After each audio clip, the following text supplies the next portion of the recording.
Sure, you were scrolling through Instagram at the time, but who doesn't do that? Seriously, name one person who hasn't done that. If this is anybody's fault, it's Mrs. Pemberton's. Who lets their cat out on a crowded street? You should just tell her. Or you should go to the animal shelter and find a cat that looks exactly like her cat and give it to her and say that you found Sprinkles. She'll never know the difference, and she might even give you some money. Of course, you're not doing it for the money. You're doing it to make Mrs. Pemberton happy. And you're doing it to make sure you can sleep at night without nightmares of Mrs. Pemberton watching as her precious cat gets crushed under your tires, watching its head pop like a grapefruit under a sledgehammer. Oh God, there's blood everywhere. There's so much blood. I tried to give it CPR, but there's no mouth. There's no mouth.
Life is not love. Life isn't written in the stars up above. Life's not a diamond ring delivered by a dove. Oh no, life is not love. Life isn't joy.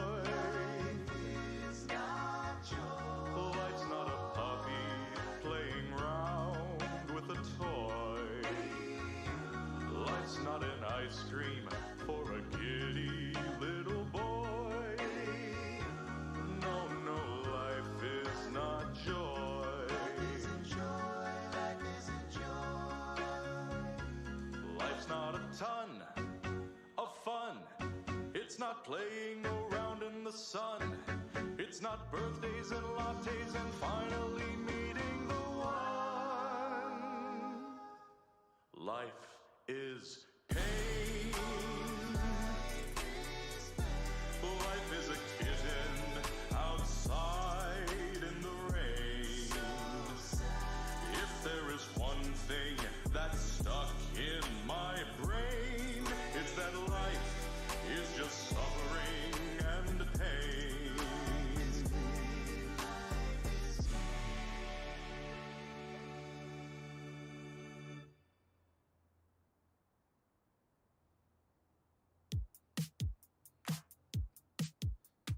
Yeah. I wrote a song, I wrote a song, I wrote a song.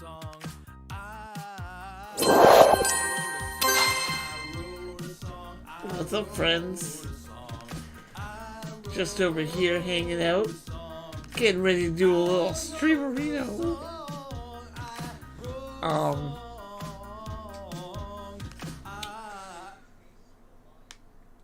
Yeah. I guess we're probably gonna start with House Flipper. Go kind of slow, a little easy start.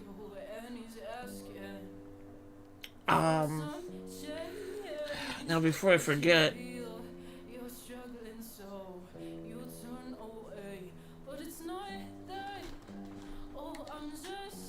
we got a few folks already up in here. We're getting immediately added to the Wheel of Names.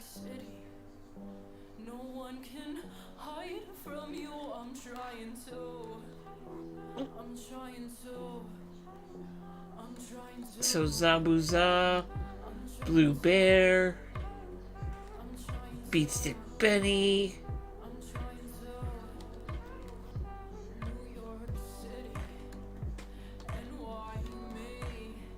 and guys, don't forget, donations to the Stand Up to Cancer will also give you an entry, 2 entries, even if you're not a subscriber.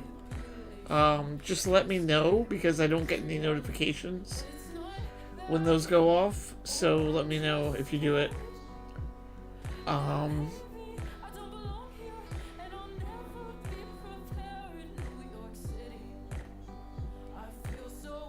Just double checking my wheel.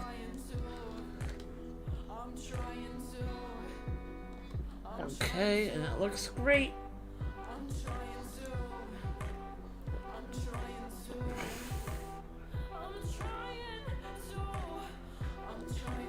Fuck cancer, exactly.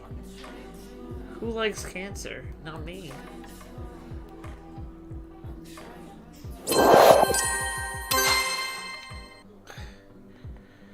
So we're just gonna start with a little slow. Yeah, gifted subs do get you an extra entry also.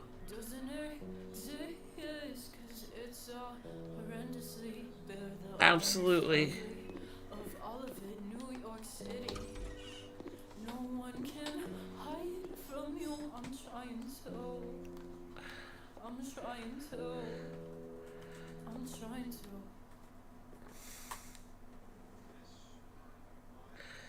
I haven't been home in a while. It's gotten a bit overgrown. I haven't got time for mowing, especially because my plot is quite large. So I'll gladly hand the work over. Moreover, I'd love to have a decent swimming pool in the garden. Please place it near the terrace. Xavier.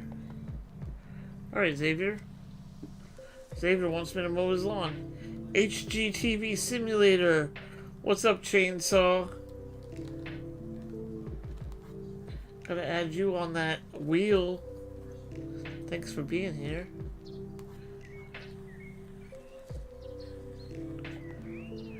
How's it going tonight? Hopefully extra spicy. There we go. Chainsaw's on the wheel. Okay, I forgot how to play this game.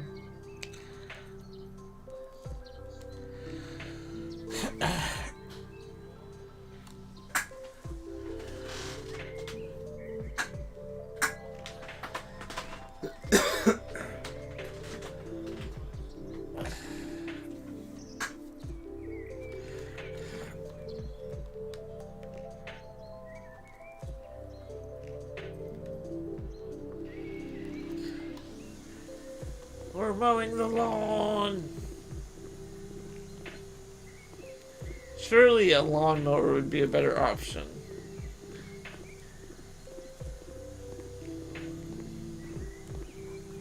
But no.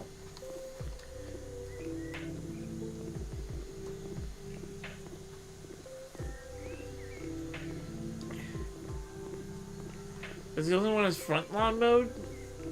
Oh look, there's a lawnmower.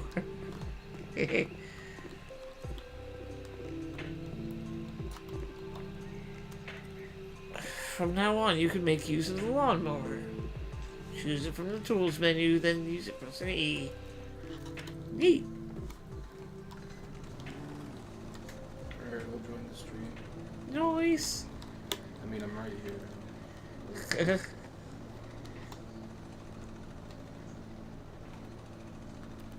This man. You're mowing a lawn in this game? I am mowing a lawn.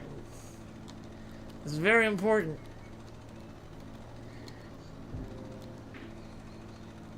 Wait, is it not working?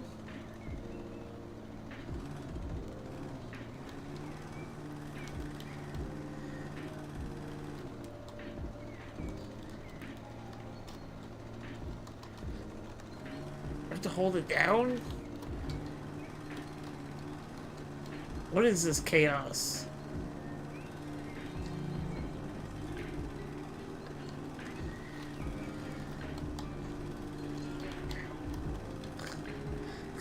There's like a lag. Oh yeah. There's definitely going to be a lag.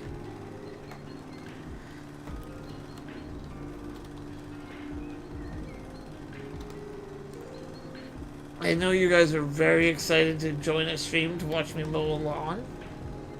So thank you.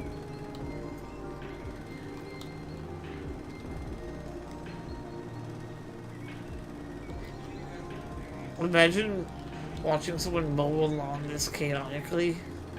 Yeah, there's no pattern at all. Just random. Hank Hill would be like, whoa! Whoa.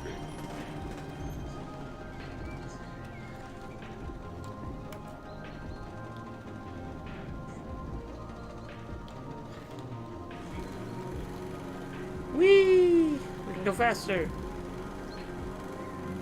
Imagine sprinting while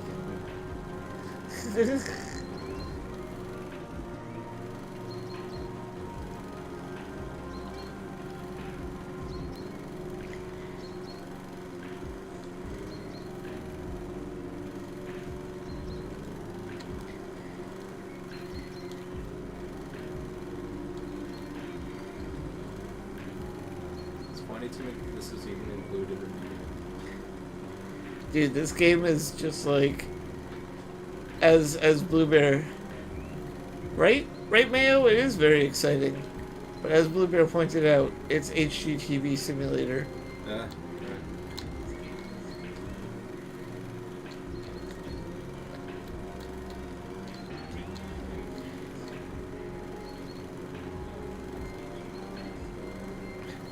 This guy's like, come over and mow my lawn, but then also build me a pool. Yeah, I've been with these people. I'm doing You beat the boss. Very good, Chainsaw. I'm very proud of you.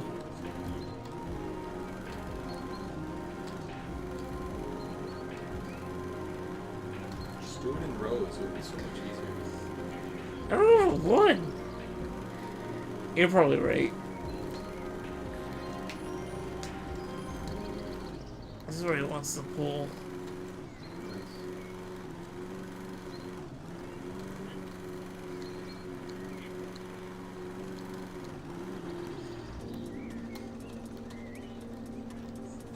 Okay, so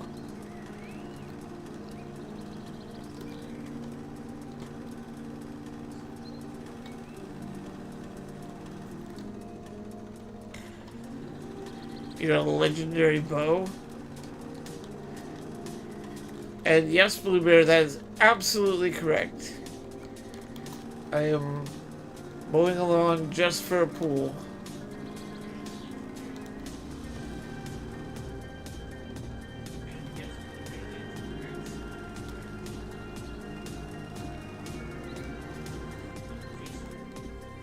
Oh.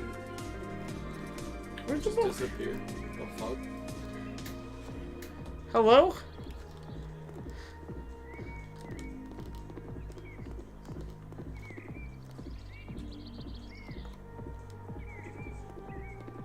I'm honestly, just to save battery, just gonna log off from Twitch if that's okay. Of course. Sitting right.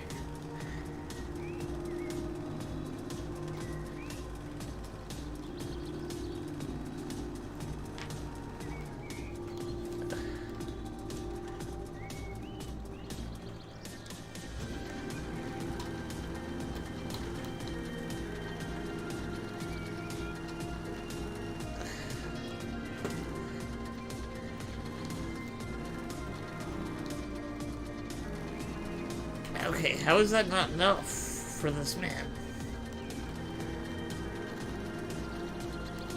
That's like the whole lawn, bro.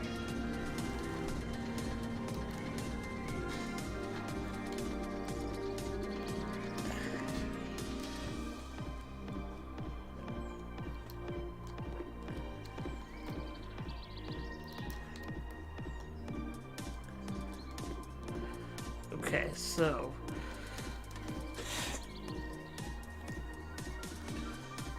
I'm either blind or the font in this game is just so small. But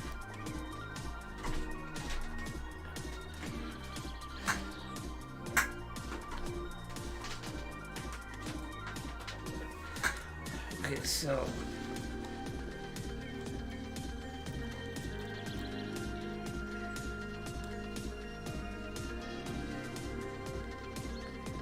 they didn't specify a color, right?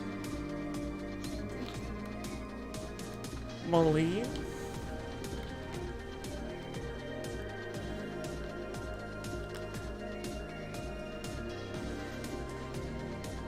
Is that one of these? Nope. I can do whatever color I want.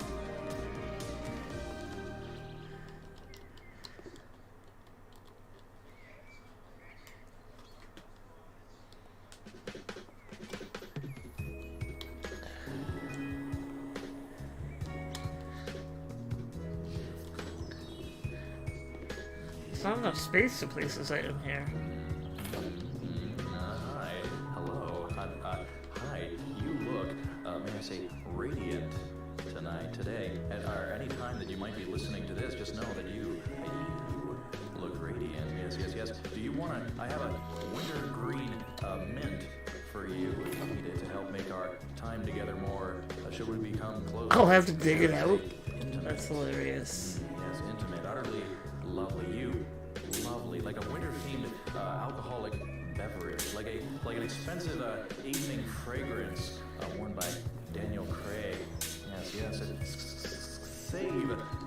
Save a spot for me on the couch, would you, dear? I just don't sit there too long.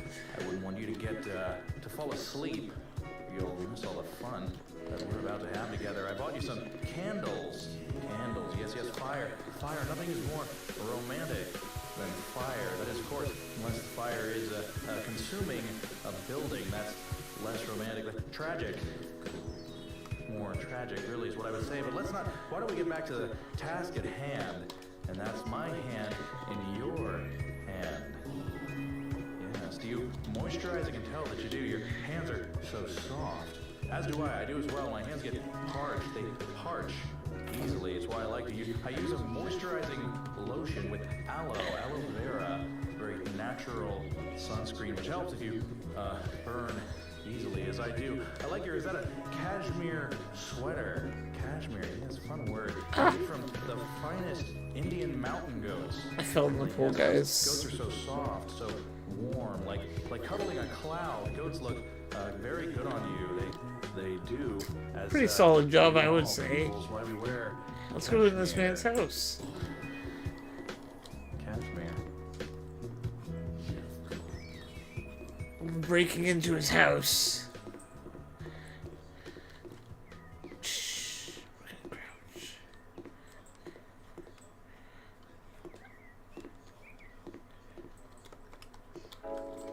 Let me in!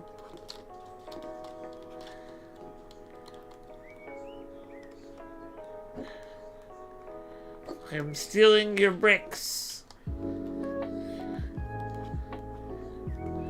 Alright. Well, the appointment's on Thursday, I found out. A word? That looks lovely, I would say.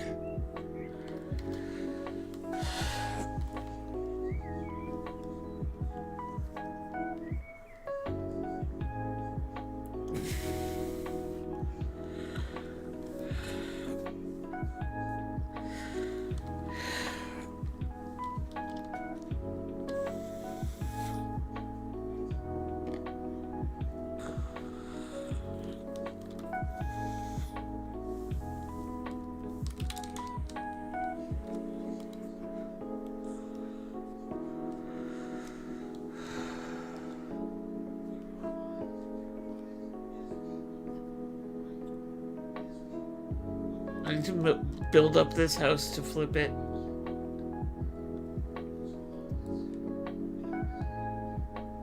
I know it's very exciting. Look at that man, looks like Donald Trump.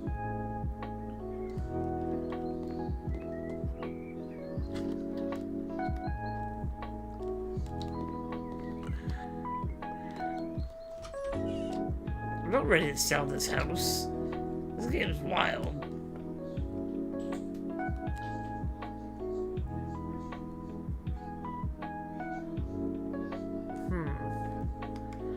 Can we clean these walls? No, these walls are just gonna be this way.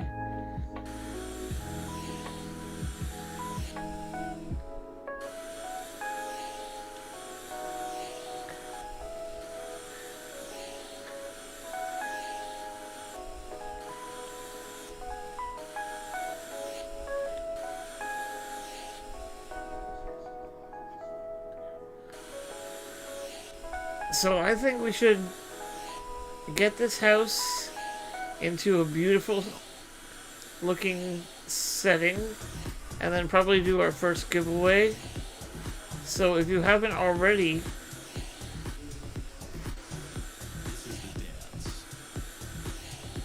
you better get ready, y'all.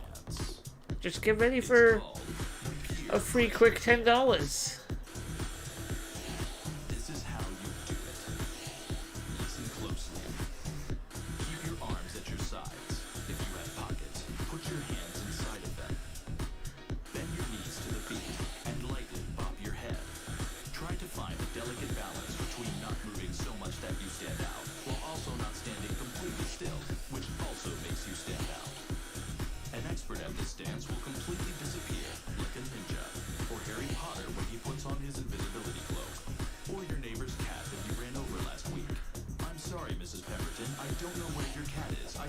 Okay, how is this window not clear enough? If someone at the party makes eye contact with you, smile and slightly exaggerate your movements. Oh yeah, you love this song. As soon as they look away, go back to barely Okay, if we get another You seltzer. had a long day at your Of successful course. job, and now you're unwinding in a natural way, like a normal person. If people start singing along to the song, silently lip sync the lyrics. If you don't know the lyrics, quickly pull out your phone and act like you have something going on that's way more important than singing this song. If someone manages to notice that you're doing the peer pressure dance, don't worry. Recent studies show Maybe that we'll 98% of all people who are invited to parties by their extroverted friends do this dance. open this kitchen up for a more Feel guilty about. open Feel concept. for Mrs. Pemberton's cat. It just ran out in front of you. You had no time to react. What were you supposed to do? Sure, you were scrolling through Instagram at the time, but who doesn't do that? Seriously, name one person who hasn't done that. If this is anybody's fault, it's Mrs. Pemberton's. Who lets their cat out on a crowded street? You should just tell her. Or you should go to the animal shelter and find a cat that looks exactly like her cat and give it to her and say that you found Sprinkles. She'll never know the difference and she'll Alright. give you some money. Of course, you're not doing it for the money. You're doing it to make Mrs. Pemberton happy. You're doing it to make sure you can sleep at night without nightmares of Mrs. Pemberton watching as her precious cat gets crushed under your tires, watching its head pop like a grapefruit under a sledgehammer. Oh, Fuck is this God, music? there's blood everywhere. There's so much blood. It's I tried to give it CPR, but greatness. there's no milk. What are you doing now? You're mopping? Yeah, I'm trying to figure out what I want to do with this room.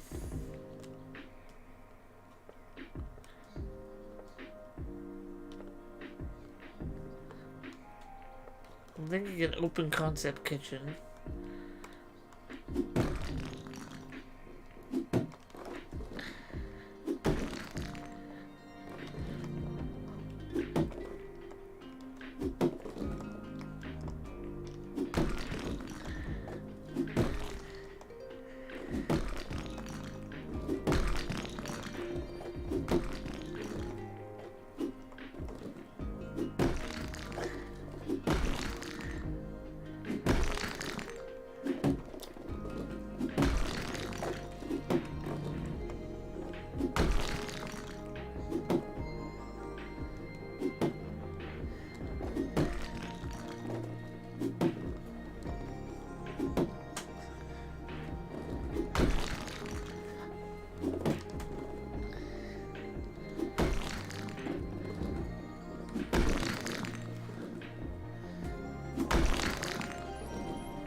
Look at you.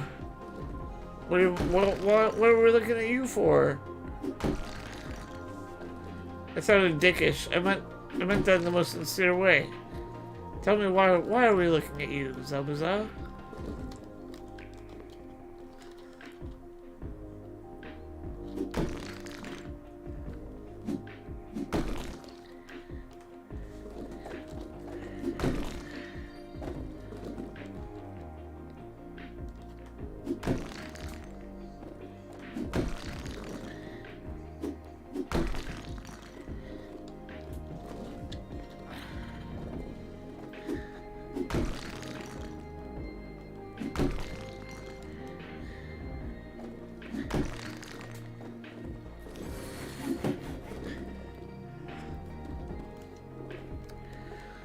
Alright, now...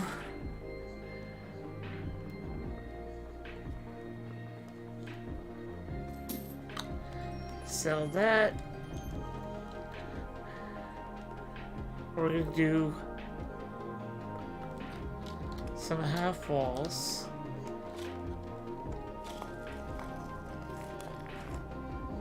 What?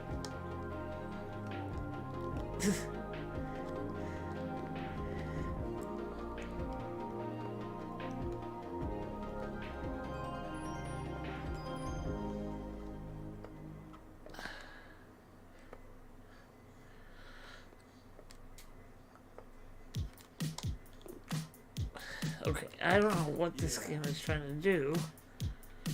I wrote a song, I wrote a song, I wrote a song. I wrote a song, I wrote a song, I wrote a song. I wrote a song, I wrote a song. Oh, I think I understand what's wrong.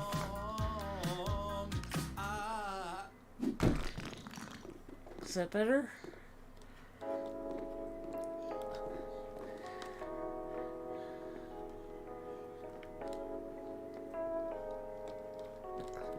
Why can't I put the wall down? I want to do a half wall, yo.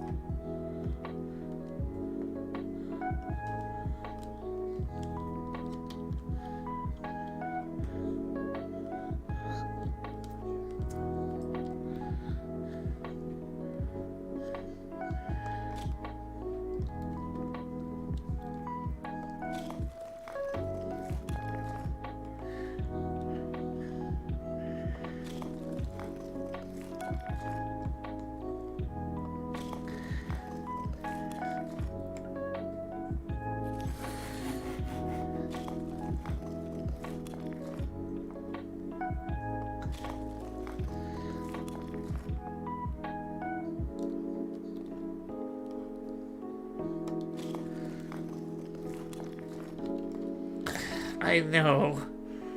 That is the true torture that is Baldur's Gate 3. $1.40. For wall. It's cheap. Right?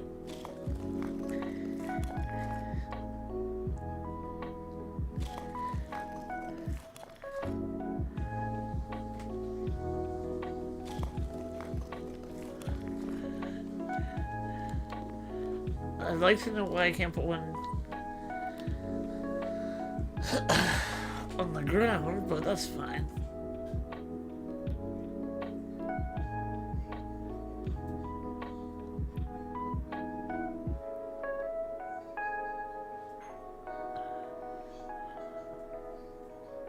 Upgrade the hammer.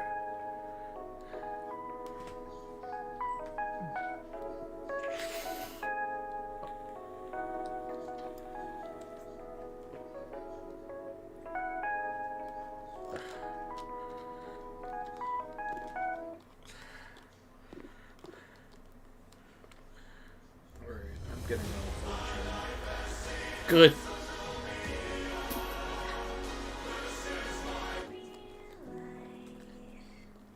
Okay.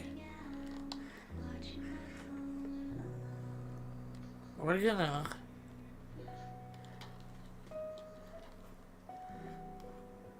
grab some paint.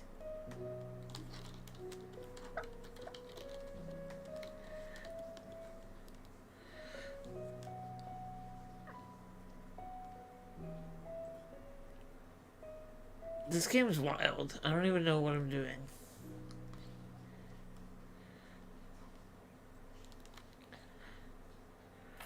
We're gonna...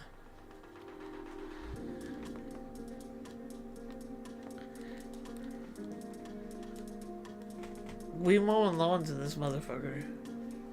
Exactly.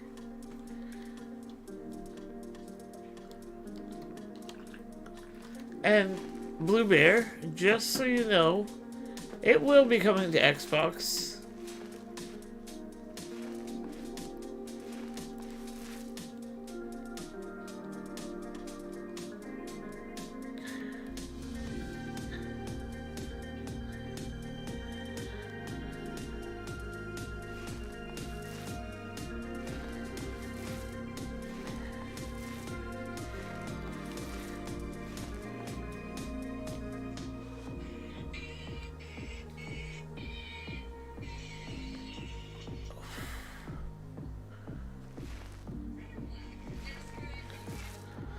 But I think the best way to play it is on PC. That's just my opinion.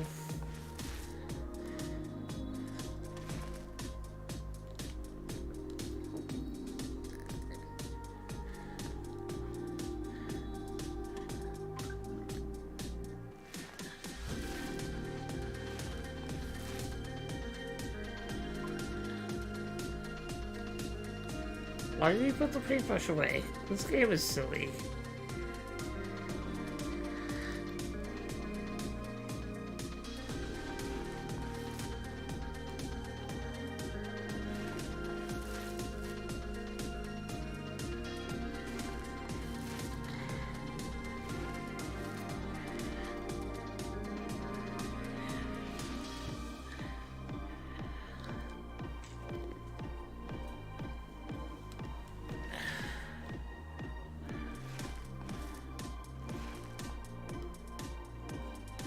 Cool if I went downstairs for a bit. Yeah? See you later. Good luck on the stream. Thanks, man.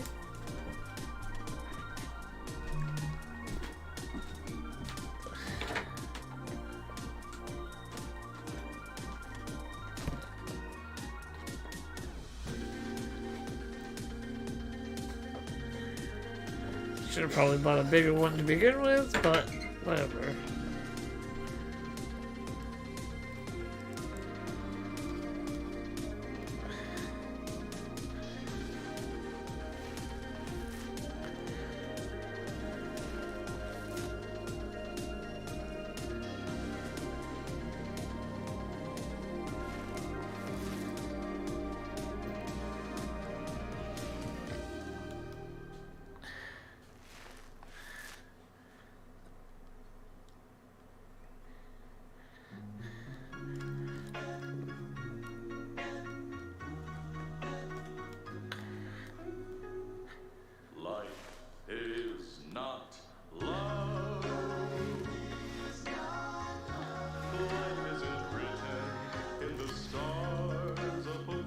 Wash them. I already washed them.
Why are these things being cleaned?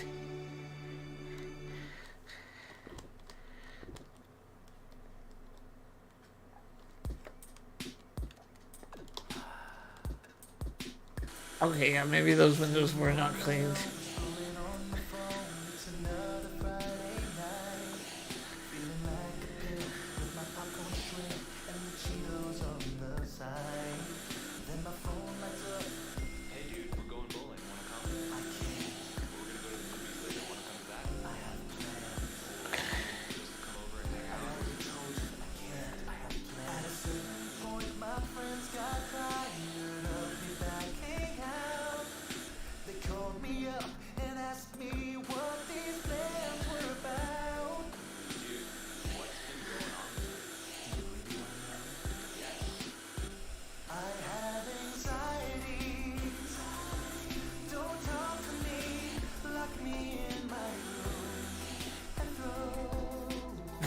See, this is why I don't like doing the windows.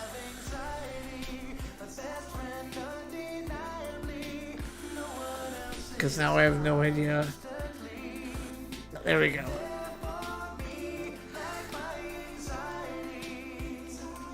That one's clean. Anxiety, you're my best friend. You're my best friend too, and we're gonna be together forever and ever. Oh, that's great. Oh, thanks, Blue Bear. Actually, I'd like to see my friends, though. No, I'm the only friend you need. But I think they're worried about me. They're not worried about you. They barely even think about you anymore because you don't hang out with them. Isn't that because of you? Definitely not because of me. That's all your fault. What about my family? Pretty sure your family hates you. Remember that one time you did that one thing? Trust me, you're doing them a favor staying inside.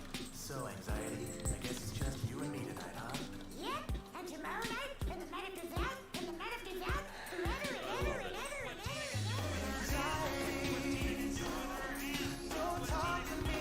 Oh, snap. Blue Bear. Gifting a sub. Sub gifts.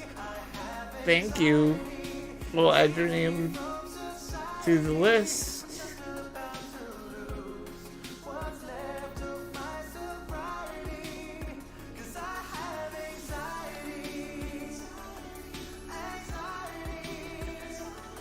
This is a refrigerator?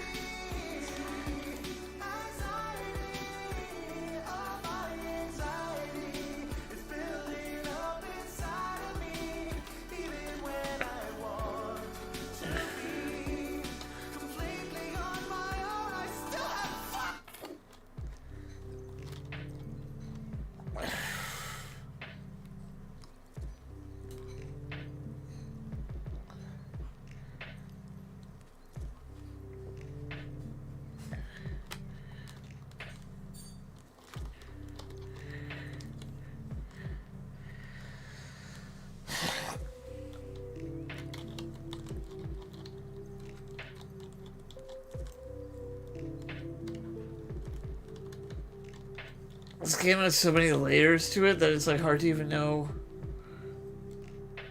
where to start.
I'm already running out of money, so I'm not gonna even be able to finish this house.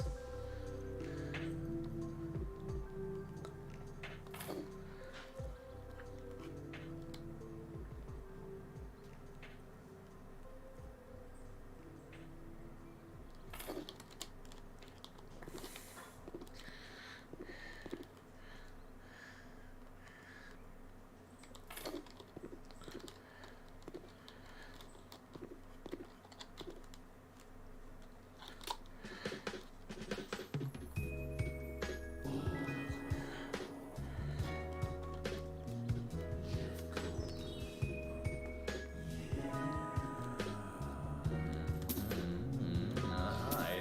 Hello. Hi. You look, may I say, radiant tonight, today. At any time that you might be listening to this, just know that you look radiant. Yes. Do you want to? I have a winter green mint for you if you need it to help make our time together more, should we become closer, dare I say, intimate. Yes, intimate. Utterly lovely. You.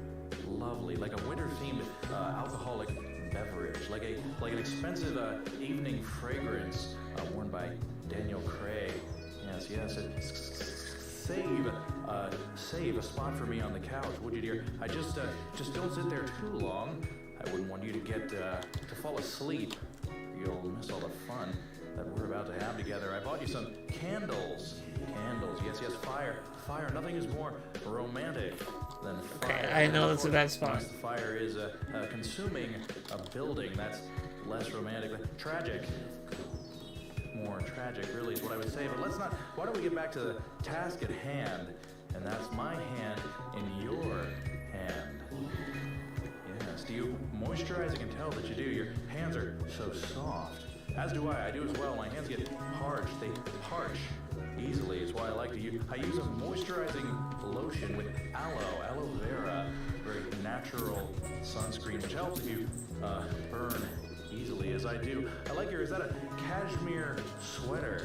Cashmere. That's a fun word. Made from the finest Indian mountain goats.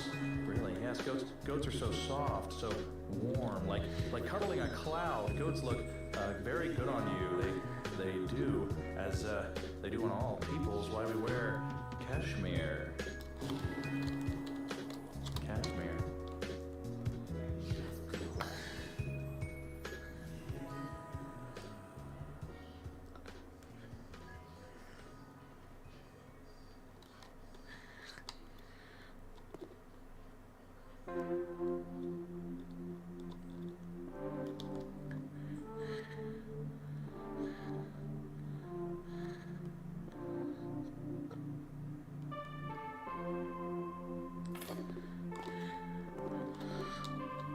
Oh, that looks awful.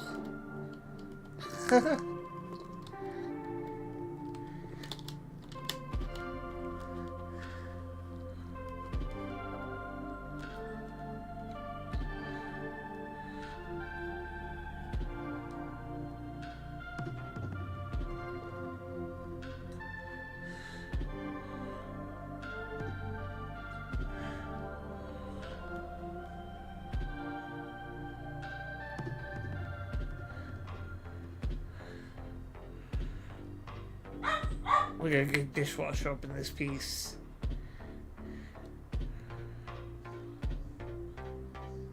Oh, okay, Benny. Well, thank you.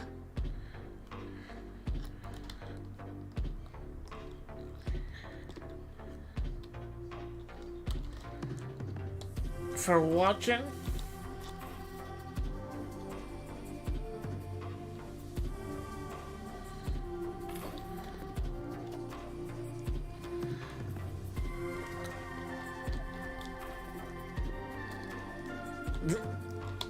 I think this game might have been a bit more than I can conquer right now. Maybe we should do something a little more casual. Yeah, no, I feel that. New York City, no one can hide from you.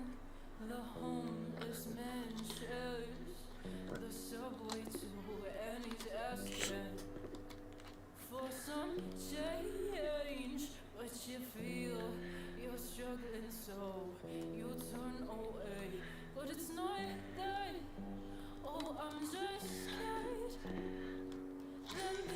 I didn't mean to make this my office. Oh well. That's great. No one can hide from you. I'm trying to. I'm trying to. I'm trying to. I'm trying to. I'm trying to. I'm trying to. And why me? All the people who I wish I could be. So many bodies, but What? even more screens. Scrolling the name. Let's start that group game if you want to join us, my dude. Okay. Zabuza, the point of the game is to just chill and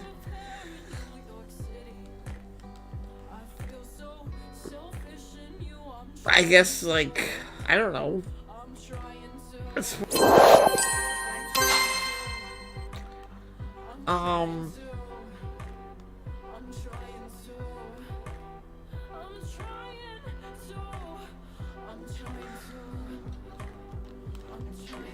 well, let's go ahead and do our first drawing.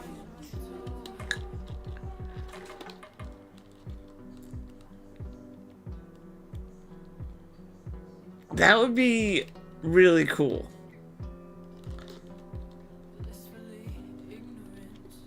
But no.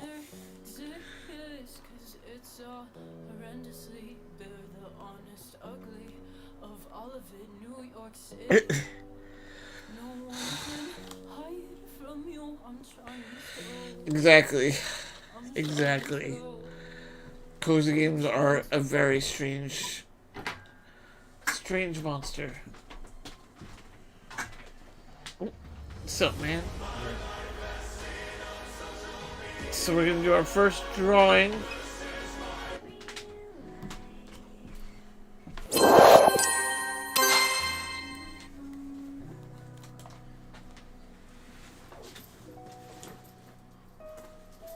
Let's get this going. Where can I plug this in? What's that? I don't know. Is there an empty spot in the wall? Yeah. Okay.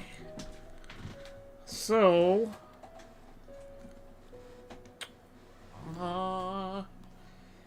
good luck, everybody. $10 on the line here.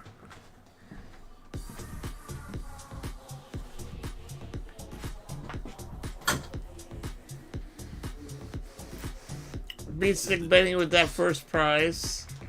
That makes everybody dance. It's called Congrats, Benny. peer pressure dance. $10. Just for you. And then we are going to go ahead and hop into a slightly different game. Which I hope you guys are going to enjoy and maybe join in on with. The game is called King of the Castle, and it is actually something that you can all play. You didn't win anything, Chainsaw. But this game is called King of the Castle, and it's actually, you should see right on your screen there that there's an option to join in on the experience. So let's just go ahead and update the stream. Beatstick Benny won the first drawing.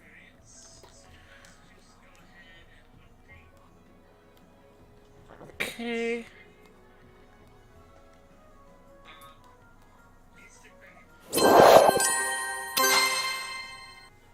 Alright, so this game is very unique, and everyone can play together, which is very fun.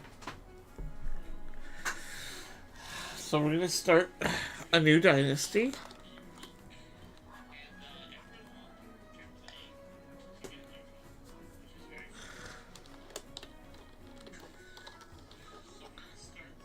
Gazorp. Zorp.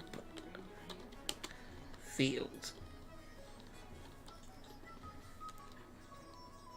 You do have to select your pronouns, which is scary, I know.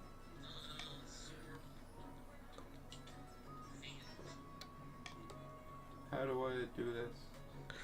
Alright, so to answer your question there, you're going to join the game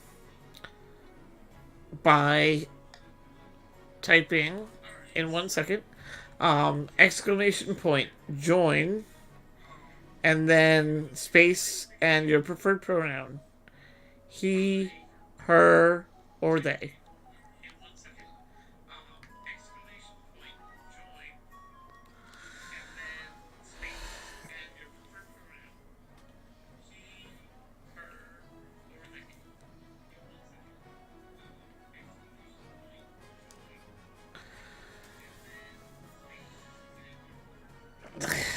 That's regular Sausage Kingdom over here.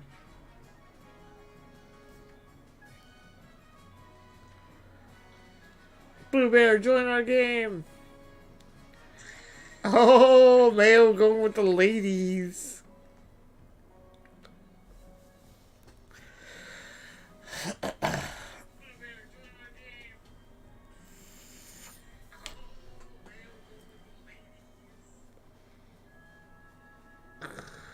Blue Bear, you gonna join us before we start?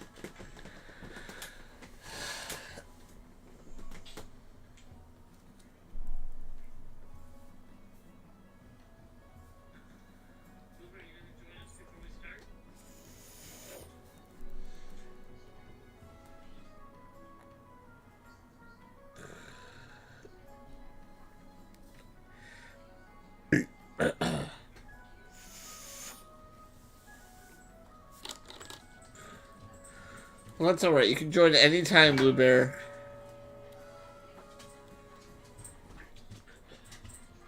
Okay.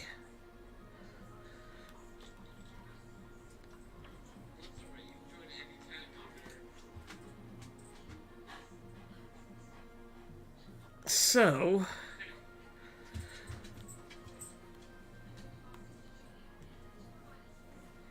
coronation. Your Majesty, I've scheduled your coronation to take place in a week's time. Shouldn't I be giving the orders now, or why the hurry? I'm gonna go with... I should be giving the orders now. Of course, Your Majesty. But to delay any longer would make the nobles restless. And the nobles get restless. They take their daggers and look for the nearest back. We wouldn't want that, I suppose. As is tradition, the council will decide what happens at your coronation. What? But it's my coronation. Let's get this over with then.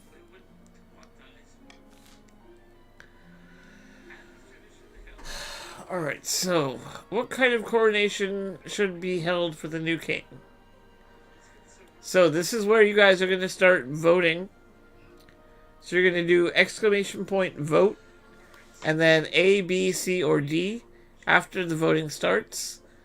You can start by throwing the king in the river, host a lavish parade with jugglers and fountains of wine, force the commoners to swear a blood oath, or the nobles must put on a vast banquet for the king. Okay, the voting hasn't started yet. Slow down. Okay, go ahead and vote, y'all.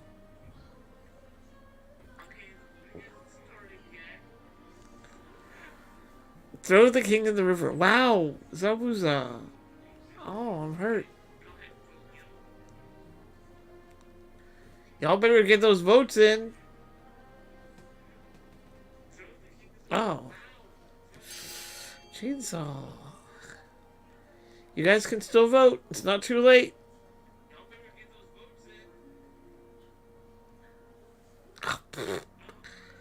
Yikes.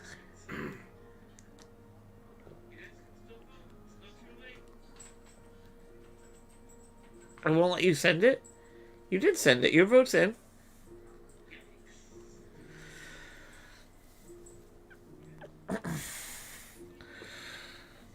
Anybody else want to torment me?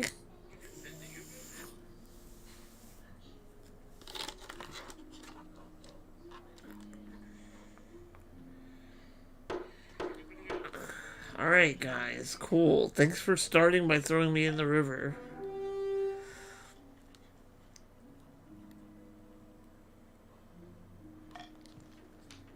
It is decided. The king will be thrown in the river. What? What kind of coronation is that? Or let me get changed out of my nice robes. Yeah. The nobles pick you up and carry you out to the Treadwater River, hurling you into the shallow water with a cheer. When you climb back up the bank, soaking wet, the Chancellor steps forward and places the crown upon your head. Is it your imagination or some of the nobles' stifling snickers or giggles?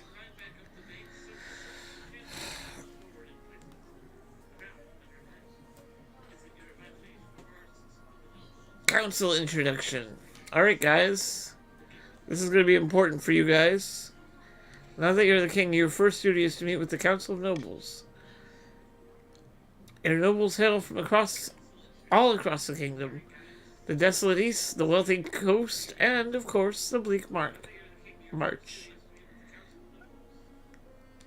Introduce yourself to the Counts of the East.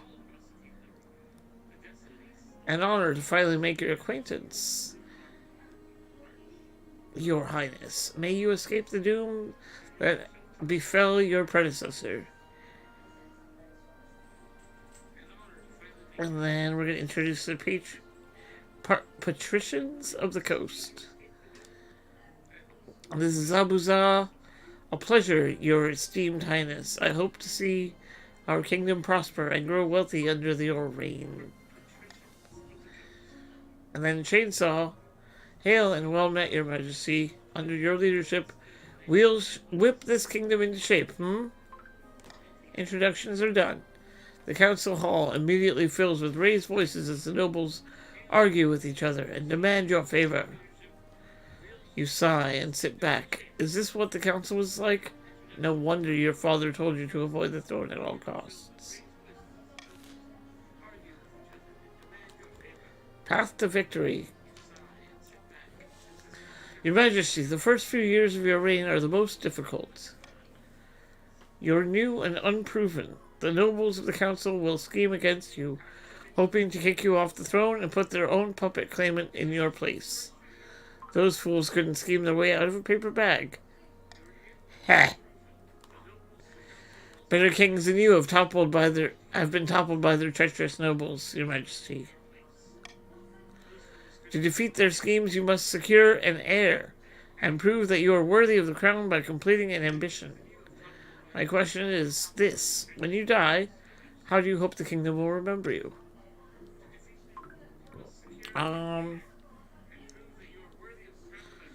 So this is where I'm going to select my goal, and you guys will be selecting a goal right after. We're going to go with as a saint. The church will love you, I suspect, but anyone else? I suggest over the next few years you focus on improving the kingdom's overall faith as much as possible. Once you have an heir, I will return to discuss how your ambition is progressing. Good luck, Your Majesty. Okay, so my goal is faith, right here. Which is reasonably good right now.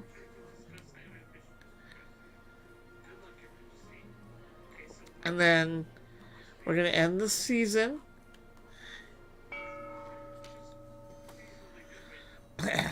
Vladim of the Nowhere Burn the World Dynasty. Infamous Eastern chessmaster leans delicately on a podium, sighing. My fellow counts, in ancient times the East was its own proud kingdom. We can bring back those days of glory, but now, not while the false king Plumbob wears the crown. Wow! The counts are already coming for my throat. Alright, so counts, that being nowhere, you're going to pick what goal you have. Okay. Based on these three options.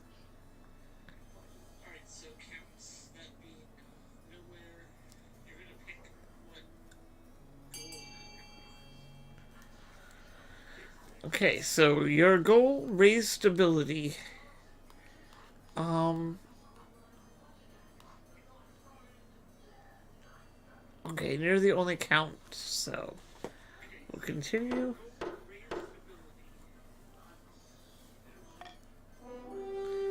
Only the counts can vote in that one, so Chainsaw, you'll be able to vote when the barons get their vote on this one. I think that's next. The counts plan to hold the king hostage in his own palace. First, they must lull the spy master into a false sense of security. To advance their scheme, the counts must raise stability to 5 or more in 4 seasons. Which, as you can see, the stability is already there.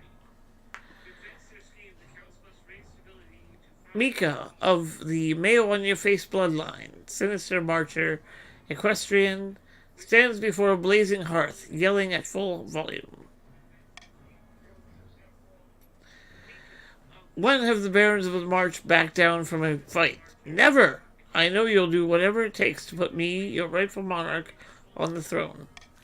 By the way, guys, you can join this game whenever you'd like. Okay, so we've got the barons voting now, and the barons are going to be 8-Bit Chainsaw and Mayo on your face. So both of you guys feel free to vote on this round.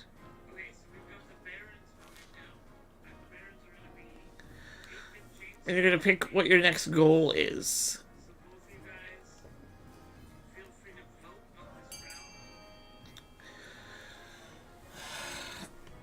Where's Tiki?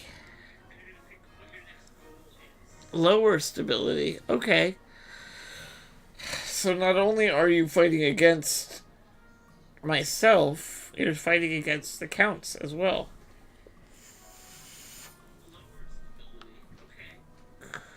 Tiki, you gonna vote? Are you still here?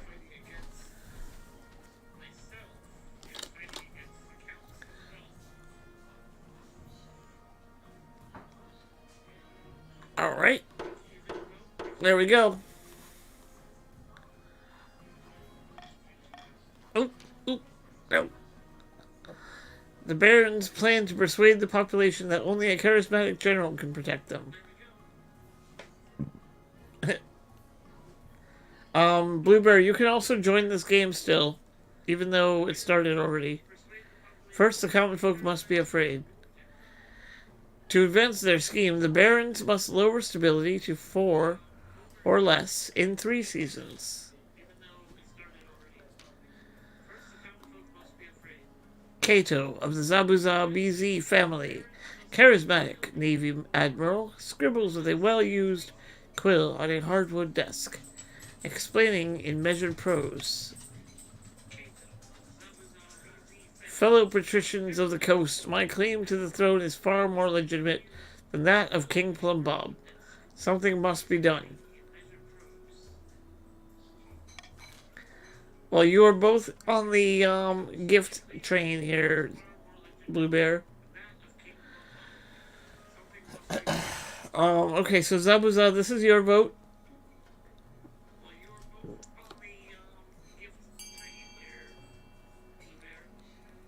Lower authority. Okay. Blueberry, you can still join. If you want to.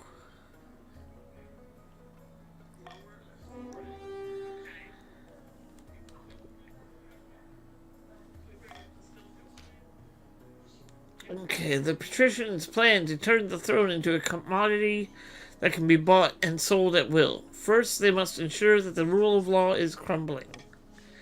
To advance their scheme, the patricians must lower authority to 4 or less in 3 seasons.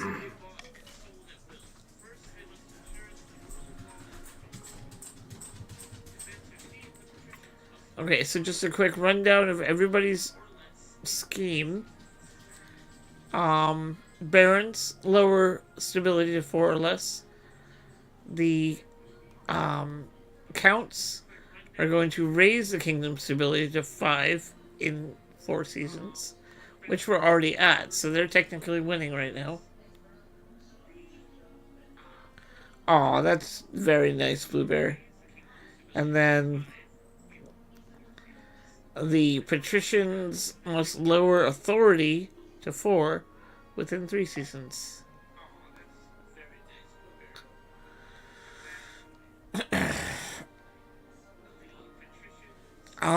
What ability do I want?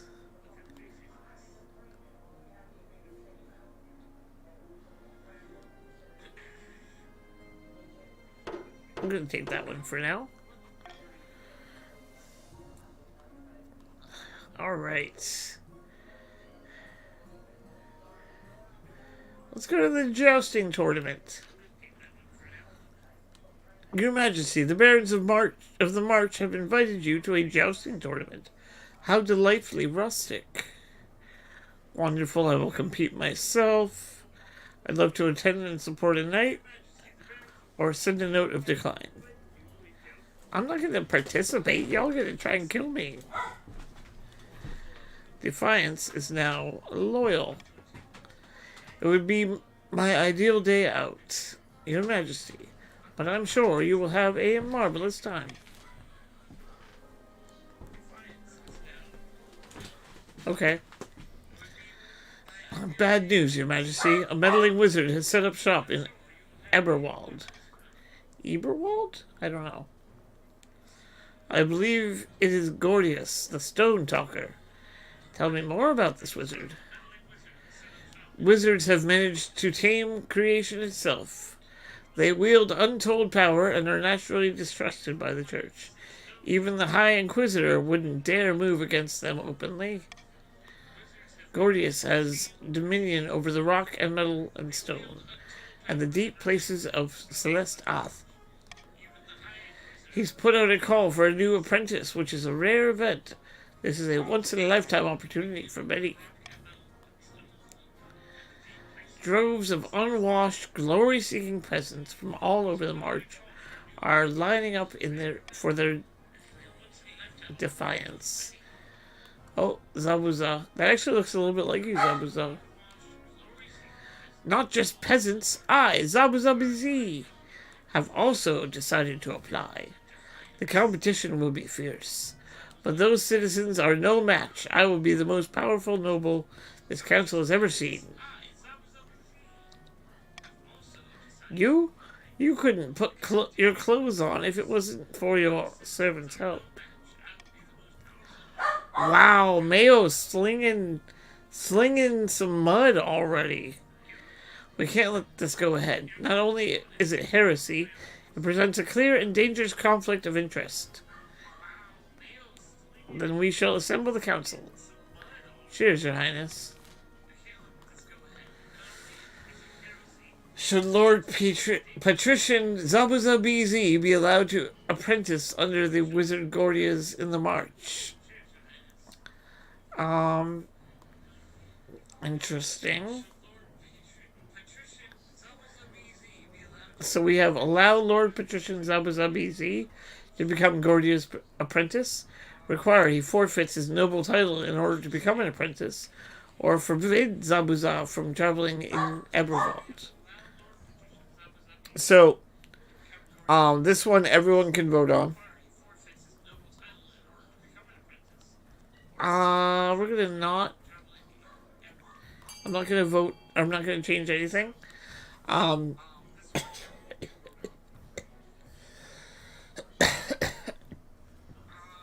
So go ahead and vote, y'all.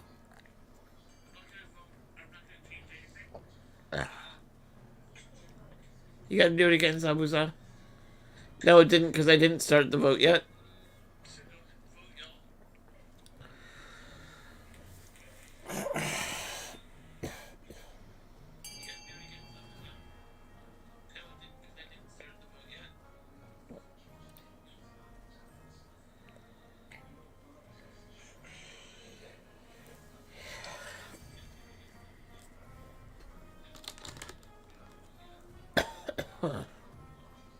Alright, is that it?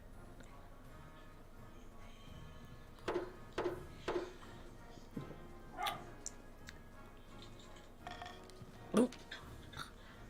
By my honor. How will we keep up with his noble duties if he's spending all of this time in the march with the wizard?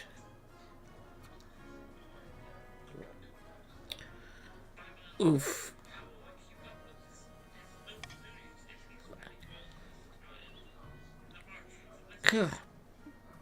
And what if, Ninth preserve us, he actually passes his apprenticeship?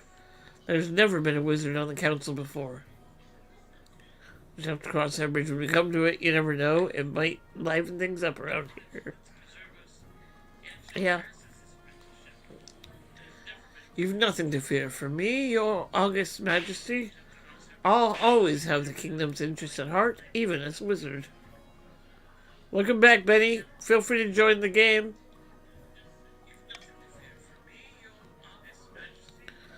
So if you type !join and then your preferred pronoun, you can join one of the teams. Old Patriarch Zabuza sets off immediately on his journey to the march.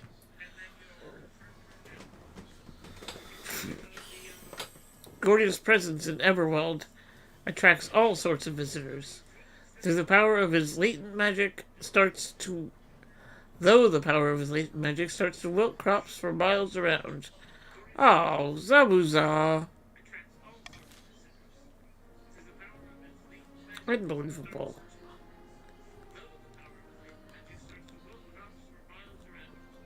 The Honor Guard. Now that you're king, you need personal protection. Why, I could plunge my sword into your heart right now, could I not? I suppose so. Pah, I'd like to see you try. I'm gonna do that. Is it your imagination, or does your marshal stifle a weary chuckle? In any case, she quickly hides it. You need an honor guard to keep you safe from such dangers, Your Majesty. Unfortunately, this is a political decision. What are my options? Each region offers a selection of elite guards that counts with Knights of the Order of the Drowned Rose. The patricians with champion gladiators from the arena, and the barons offer a squad of battle-hardened veteran soldiers. Think carefully, Your Majesty. These guards' loyalties will be divided between you and their region. Of course, you could just hire foreign mercenaries. They'd be loyal to coin above all.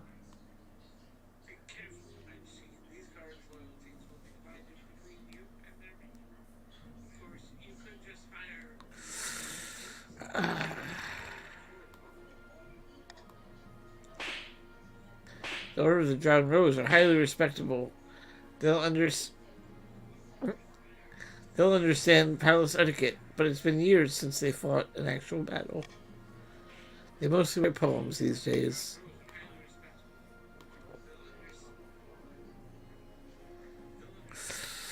See, that's kind of tricky, because I do like them.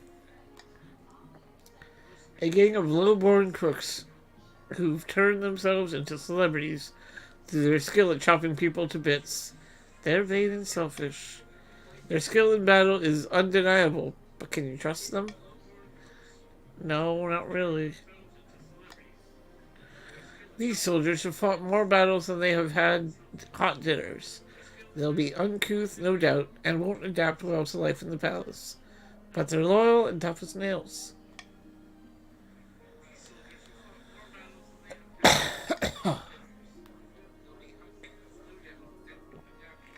I await your verdict with bated breath, Your Majesty.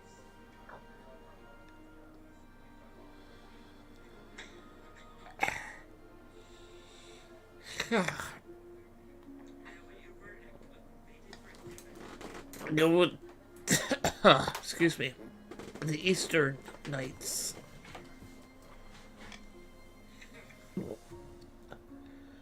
The knights arrive a few weeks later. They are extremely pale and extremely polite.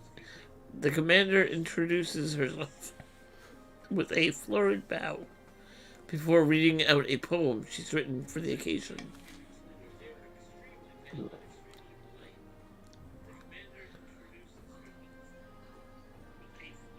Okay, I guess that's it for this season.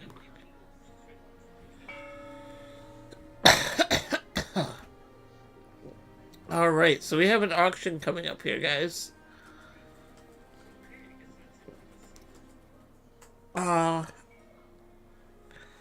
So, keeping in mind what your goals are for this match, or this season, you're going to, before I hit start, just get an idea of what you want to purchase.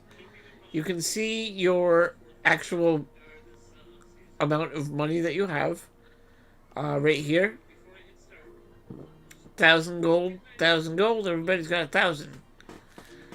And you are more than welcome to vote for anything you'd like. You can reduce military, raise trade. Basically everything on the right side is reduce. Oh wait, no, I was wrong. Counts can raise stability, which they may want to do because that's their goal. But yeah. Let's get into it.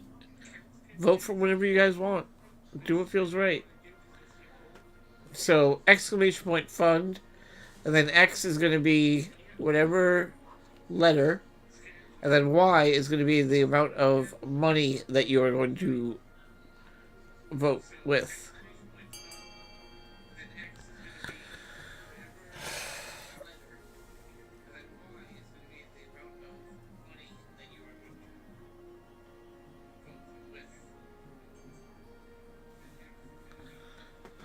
Alright, so we've got 1,000 on the Grand Bazaar.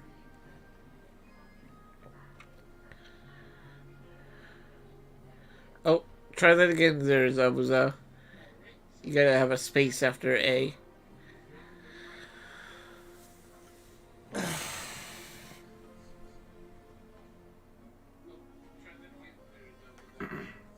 There you go.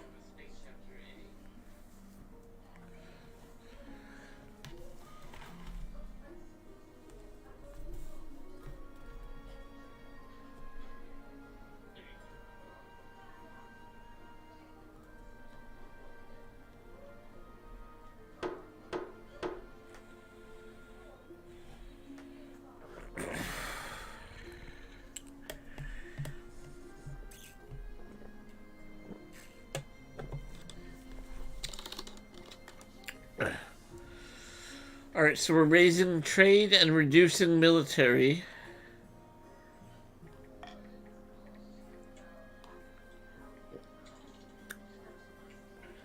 You're too late, Chainsaw. I'm sorry, buddy.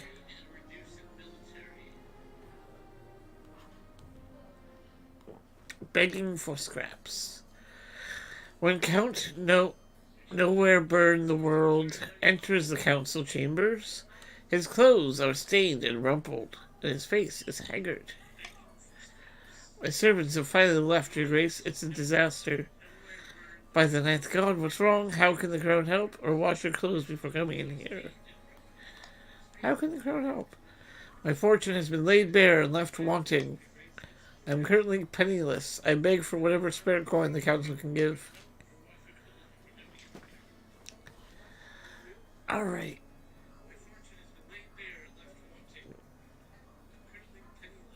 So, as you can see, we've got a few different options that are interesting.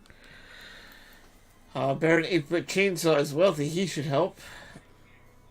The crown provide funds from the treasury, or you must deal with it yourself. Alright, well, I'm vetoing. Vetoed.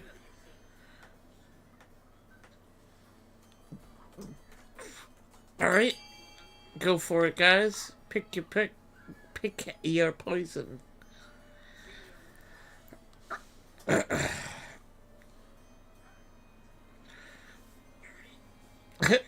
Chainsaw.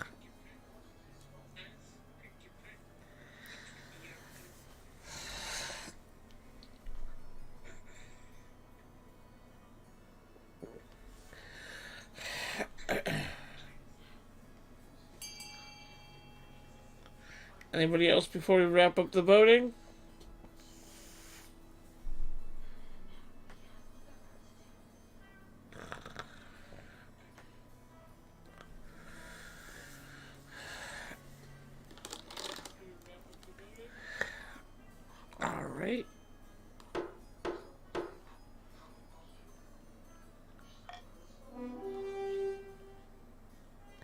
Deal with it yourself. Oh yes, your majesty. Count Nowhere Burns the World returns to this keep, where he starts selling off farmland. Farming challenge failed. Defiance is raised. And Count Nowhere Burns the World.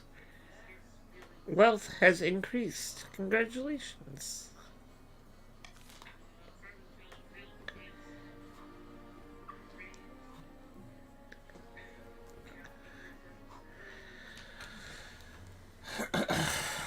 The barons have assembled upon a jousting field. Watching from tall stands, the palace is buzzing with excitement. Welcome, one and all. We have a most thrilling guest today. Cheering erupts, and the nobles stamp so hard that the stand trembles. My liege, the highest-ranked knights of the tournament are applying for your favor. First is Baroness Mayo on your face, the cunning, who won every bout last year. Some claim that she cheated, but surely they're just jealous. Second is Baldric. No one thought he would succeed this year, but he obviously trained hard. People are calling him the underdog. Last is Count Nowhere Burn the World, the interloper. A surprise foreign contestant, but he qualified nonetheless. So, my liege, who will you favor?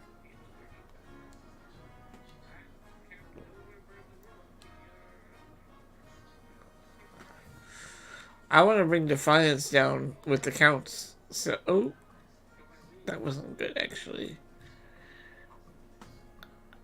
Okay. Grumbling echoes around the watching barons, but nowhere burns the world. Group cheers wildly. He can't talk tonight. You beckon him forward and affix the ribbon to his chest. The crowd cheers as he rides to the starting post. Clap politely, whoop and cheer. Nod austerely. Okay. Nowhere Burns World looks a bit worried, but bows again. The bout begins. Baroness Mayo on your face is his first champion. Their horses stamp as the two jousters glare at each other across the field. How about you? The jousters gallop towards each other. Mayo on your face catches Nowhere Burn the World squarely in the chest with her lance. Slowly, painfully topples down to the dust. Huzzah, victory! Baroness Mayo on your face goes on to win the day, claim a hefty cash prize, and is on track to win the entire jousting championship. Count Nowhere Burns the World carries on bravely competing. But the counts mutter that your so-called favor is nothing but bad luck. So you mean to tell me that I raised Defiance with the barons and the counts at the same time? Come on. In the twisty passages of her castle, you can avoid your advisors, the nobles, even the spy master. But there's one person you can't avoid. Your mother. Why haven't you found a spouse yet? It's been almost a year. I've been busy. Is it really that urgent? But mother, I don't want to get married. Yes. Nonsense. The king cannot rule alone. Don't worry. I'll take the liberty of finding eligible candidates. What is your preference? Men, women, or do you not mind? We're getting some dudes. Excellent. I'll send out messages to the most influential noble families in the kingdom. Let's see what they have to offer.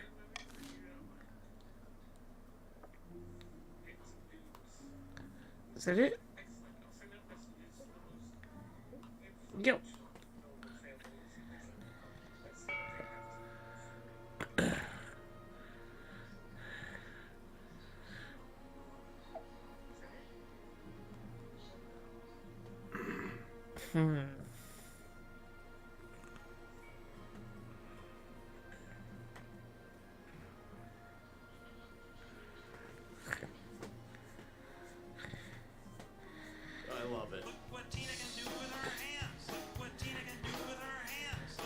Thank you very much, Blue Bear. Let me go ahead and add you again to the wheel before I forget.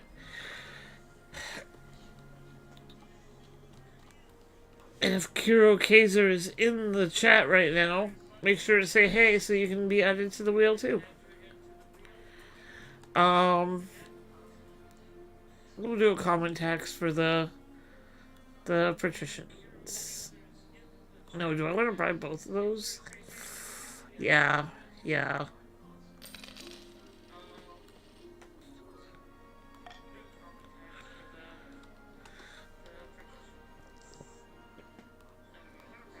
Eligible options.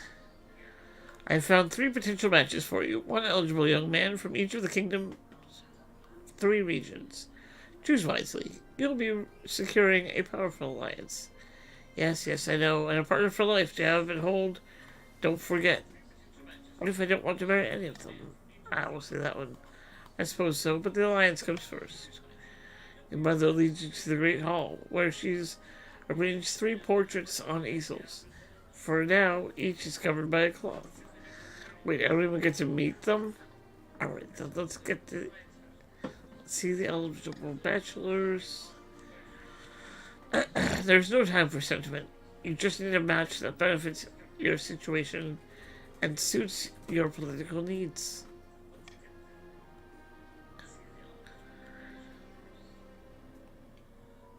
Excellent, Blue Bear. Well, happy to have you back. She whisks away the cloth from the first portrait. This is Roland, the oldest of the Eastern Nowhere Birds World's dynasty. In his youth, he ran off and tried to focus on a circus. They found him in the road. Or in the end. I can't read. They found him in the end, think the ninth. He's lost half the family fortune in the gambling halls, unfortunately. He's always planning something. They say schemes within schemes. I read that wrong too, because punctuation is hard. JK.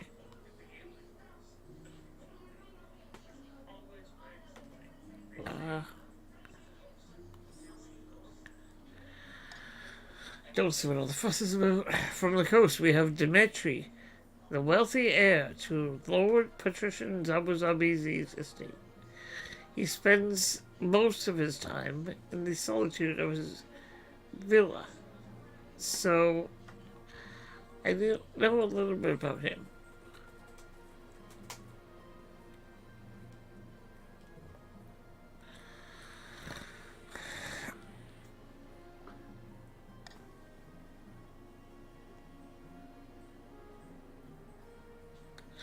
And finally, we have the March's offering. Jacob, son of the prestigious male on your face bloodline. A typical baron, really. Loud and brash and self-absorbed, but mostly well-meaning.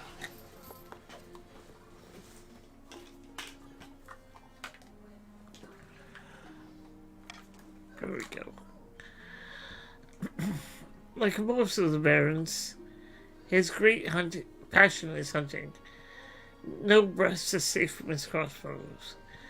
Give him a chance and he'll expound at length on how we should improve the lot of the peasants.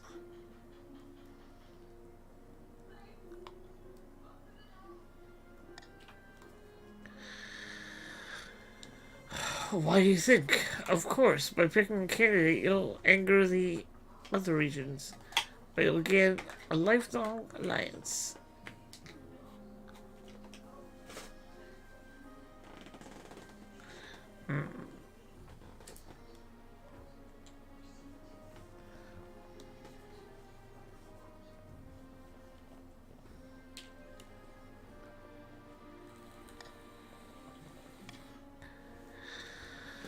This is Roland, the eldest son of the Eastern Nowhere Burning Dynasty. In his youth, he ran off and tried to join some... Okay, I actually already read that.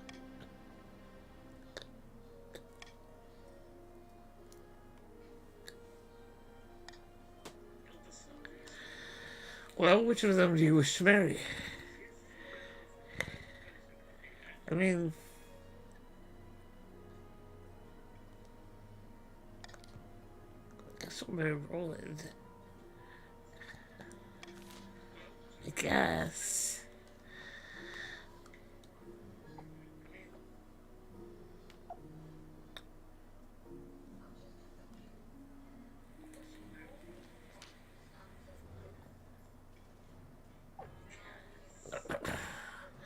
Letter has arrived from Count Nowhere Burns the World. Your Majesty, your favorite competitor from the Baron's Jousting Tournament, if you recall. Yeah, I recall.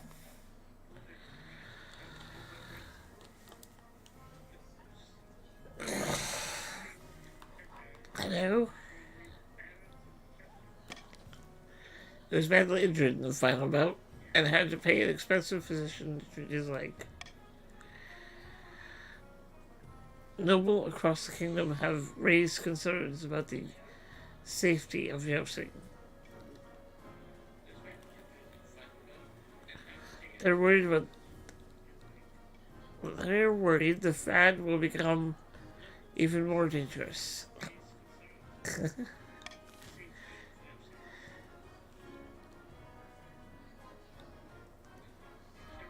Alright, so once I hit start, then you're gonna vote.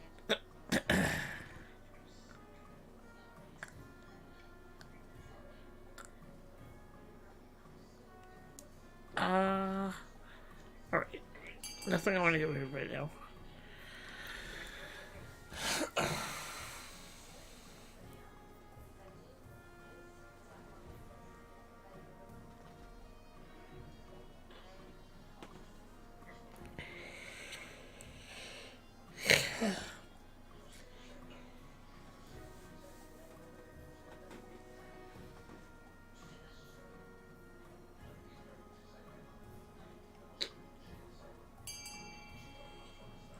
One vote? Y'all. Where are my votes at? I see some people are on a ad break, but that shouldn't affect all y'all that are subscribers. Vote A. Okay, okay. We need another vote. Break this tie, or make it a three-way tie that I'll pick.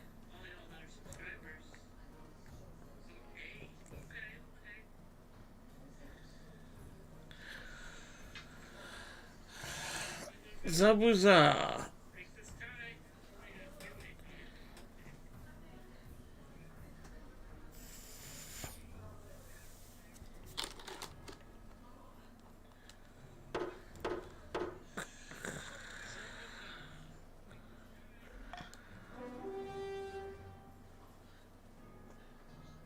And Blue Bear has joined the nobles, and he is part of the patricians. Congratulations. As the barons slap each other on the back, the chancellor looks pained. Thanks to the council's decision, visitors flock to the march to witness such a thrillingly dangerous sport. The marcher economy booms. So the barons are doing really well financially right now. They've got the most money.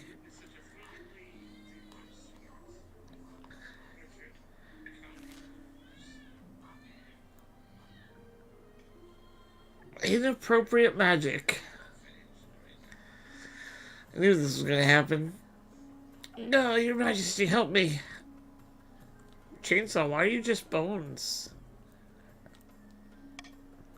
I've been cursed, withering away. Zabuza BZ to blame. Look, I didn't expect Gordia's spell to do that. Zabuza. Come on. Anyway, 8-Bit Chainsaw stole my prized Atashi toothbrush last week. I really wanted to give him a toothache. Unimaginable pain. Please, by the 9th, make it stop. 9th. Great God, this cannot go unpunished. A moment later, 8-Bit Chainsaw's skull falls off and he collapses onto the floor in a pile. Baron 8-Bit Chainsaw has died. 8-Bit Chainsaw II has joined the council. Alright. Well. Sorry, Chainsaw. You got cursed. You got cursed.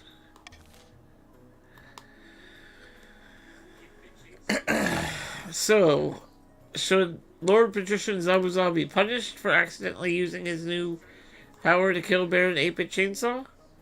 We can force Zabuza BZ to abandon his apprenticeship with Gordius, hang Zabuza BZ and be done with it, or do nothing. I'm not gonna affect this vote. Hang him. Alright, you can vote for that. I mean, do it.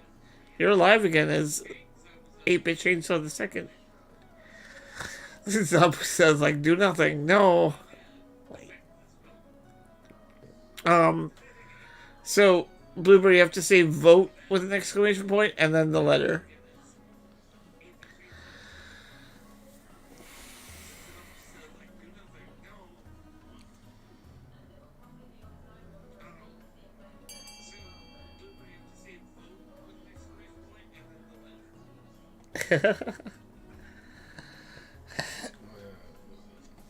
Any other votes in this round?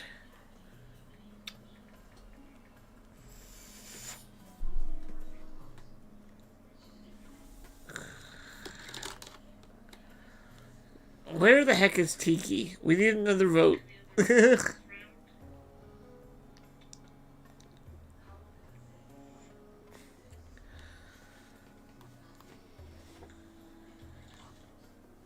You need to get Tiki back up in here, Blue Bear.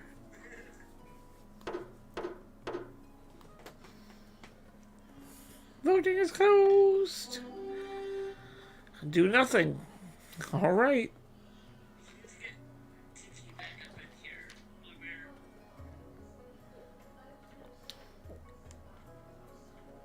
Oh no, the march is really getting defiant. What a farce. That was murder, plain and simple. But the other nobles look away and shrink under 8-Bit Chainsaw II's gaze. No one wants to anger someone with Zabuza BZ's power, even if he's still a mere apprentice.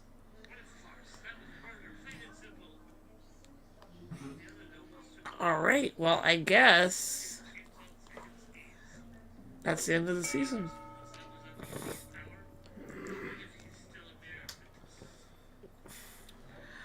While the king settles into his young reign, a general has risen in the march. The indomitable Baron Micah. Is it time? I'm eager to start my campaign. Not yet, General. We need the peasants to be truly living in fear for you to be their savior. It won't be long now. The council will make sure the kingdom is drowning in chaos. Then we will make our move. The barons aim to lower stability to 4 or less.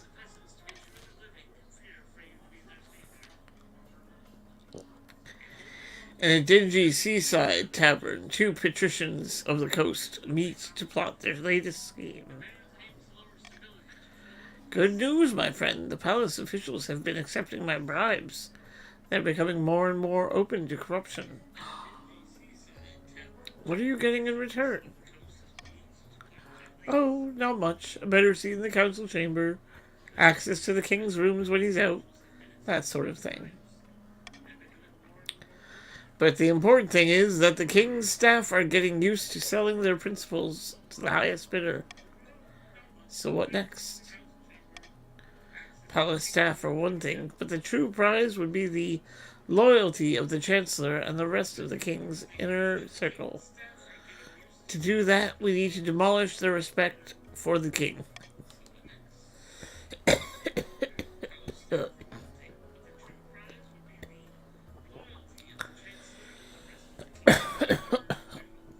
If the kingdom is in chaos, they will see the king as an incompetent fool.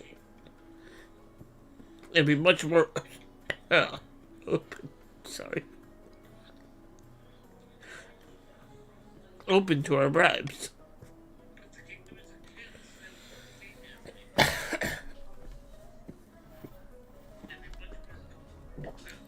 One sec, gonna wet my old whistle here, boys.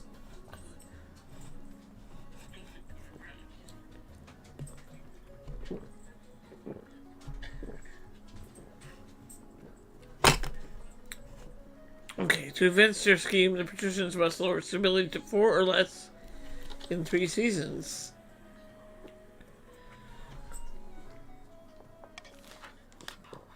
Okay, so now everyone is working against me in stability.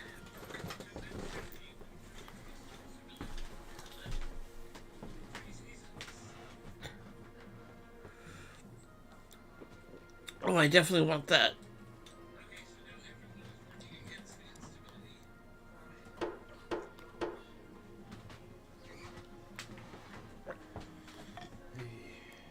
Yeah.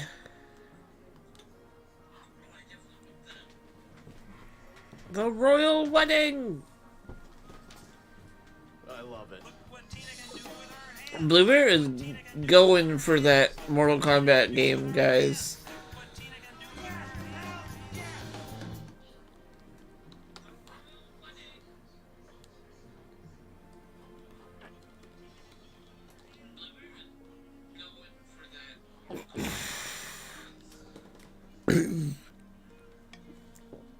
It feels like you're the only one not taking part. Instead, you're getting ready for the ceremony. Soon enough, you're standing in St. Bernard's Cathedral with Roland at your side. Do you take this man as your lawfully wedded husband?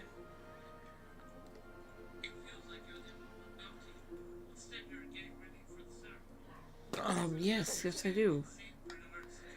Then I pronounce you king and husband. Answered bot. You might have gifted a bot. That's okay, Blue Bear.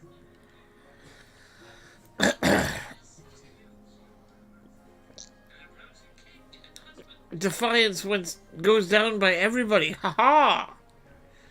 After the wedding, of course, there's a feast, and after the feast, a dance. Your new husband, Roland, dances so vigorously that he spills wine all over himself. You sloppy bitch.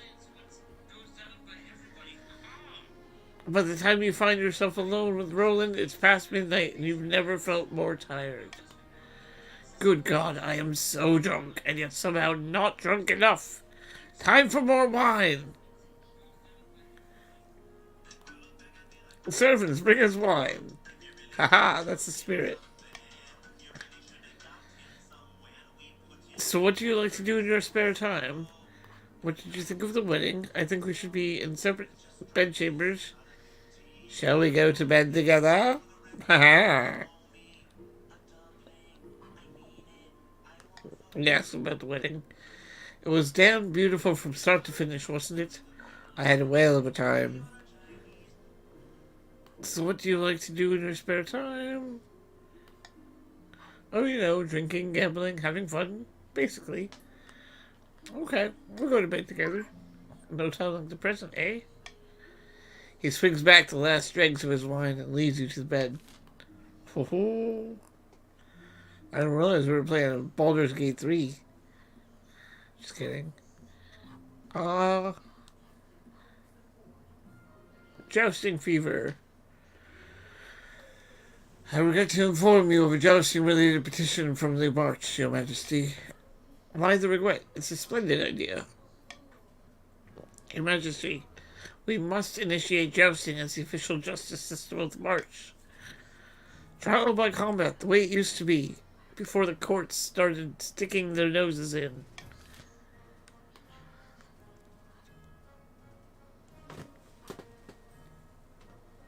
Call for unity. Okay. Should trial by jousting be reinstated as the official justice system of the March? You guys tell me.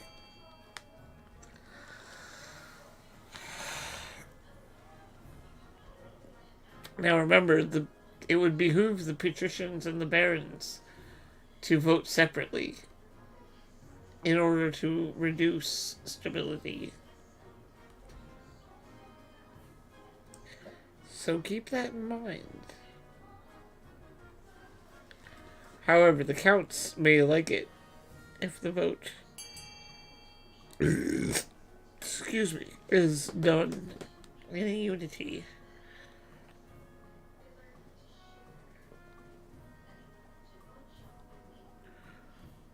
We need more votes, y'all.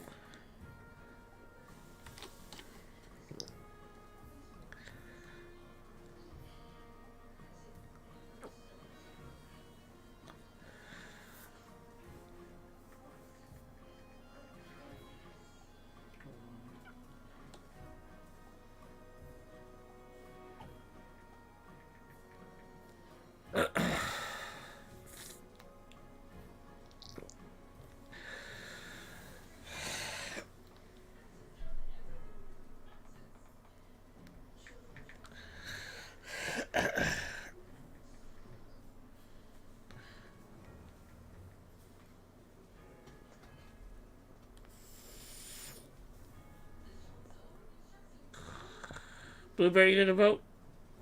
You gonna vote in you?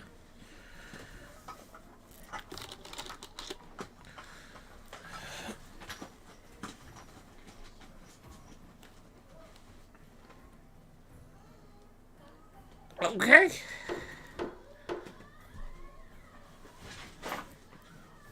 A is the conclusion. Military challenge succeeded. Wow. I'm actually very surprised about that. Nope, Siri, no one was talking to you. Stability is now united.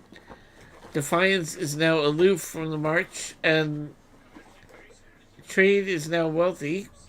Okay. The barons are delighted. The march reports a... Thank you for the follow, Smitten Movie 307. Please feel free to join us in our game. It's pretty fun. Oh, yes. And Smitten Movie is joining the Barons.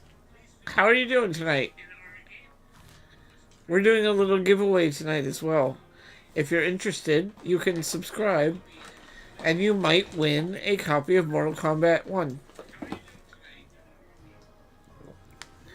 The Barons are delighted. The march reports a drop in crime as the people are fearful of being impaled by a lance. However, there is a sharp rise in lance-related injuries, as well as a drop in strictly sporting jousts. You have it already? That's fair. Well, there's also a chance to win a $25 gift card, or $70 in general. If you already have it, you don't have to buy the game again. A tasty innovation. I don't mean to exaggerate, Your Highness, but I believe I have pioneered the most incredible invention in the history of mankind. I was hosting a small party, playing cards with some old friends. I called for a servant to bring me something to eat that was both tasty and convenient, as my hands were occupied. Yeah, that's the special edition chainsaw. I'm not buying anybody a special edition video game. If you want special edition, use the $70 I gift you towards that special edition. My servant brought me that evening. Will change the world forever, Your Highness. It sounds like your servant invented that. I doubt that somehow. Or show me. Behold! He holds in the air a plate. Atop the plate are 2 slices of bread with a piece of meat wedged between them. It allows the hungry noble to consume 2 slices of bread plus meat all at once, saving valuable time. Ooh. Ooh. Meanwhile, the bread serves as an impregnable barrier, preventing one's hands from becoming besmirched by meaty juices. Breathtaking. Naturally, since this is my invention, I propose we name it after me. In a few years' time, I expect everyone to be enjoying a nice, nowhere burn the world lunch. For lunch.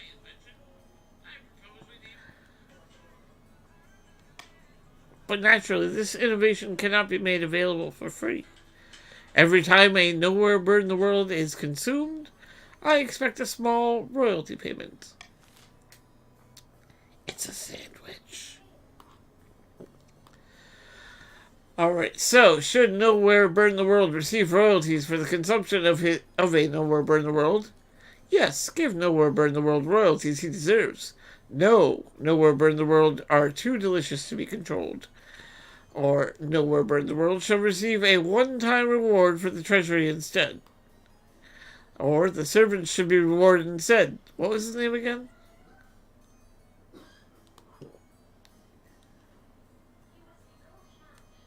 I'm gonna veto this one.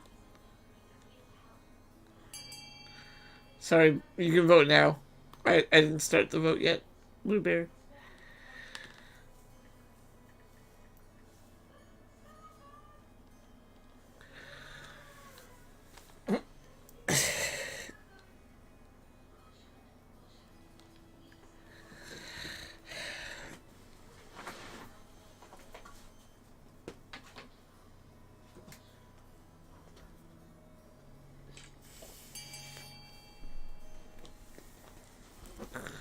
Y'all really don't want this man to get any credit for this delicious sandwiching of meat and bread that we call the Nowhere Burn the World. I have a sandwich line now. You are the next Lord of Subway. Seventh Takers. He wouldn't have invented this snack if I hadn't specifically requested a convenient meal. Oh, he mad, man. The servant is better. You're right. You're right. Despite Count Nowhere Burn the World's protestations, the servant is brought before you.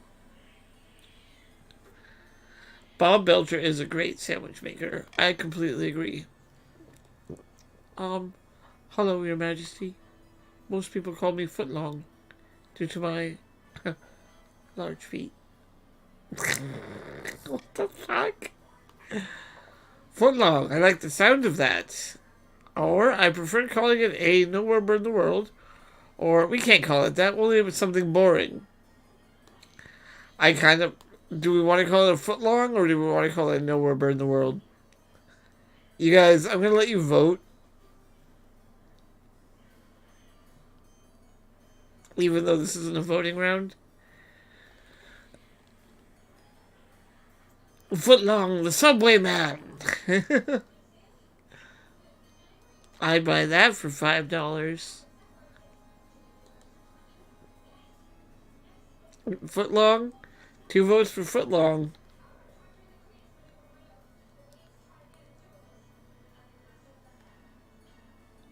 Alright, we're going with Footlong. It is decided. Henceforth, this innovative dish shall be known as a Footlong. Footlongs prove a massively popular luncheon. Bakeries spring up across the East, experimenting with new ingredients. Turns out you can put almost anything between 2 pieces of bread. You know, have you ever thought about that? Like, before sandwiches were, like, invented, like, they were just eating bread. Like, they were just like, this is some bread. Eat it. But then they invented sandwiches, and they're like, oh, fuck.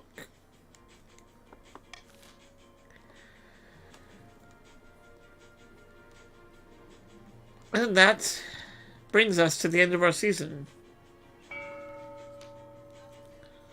Exactly. Who came up with that idea? And also, why did it take so long after bread was invented before they were like, put these things together?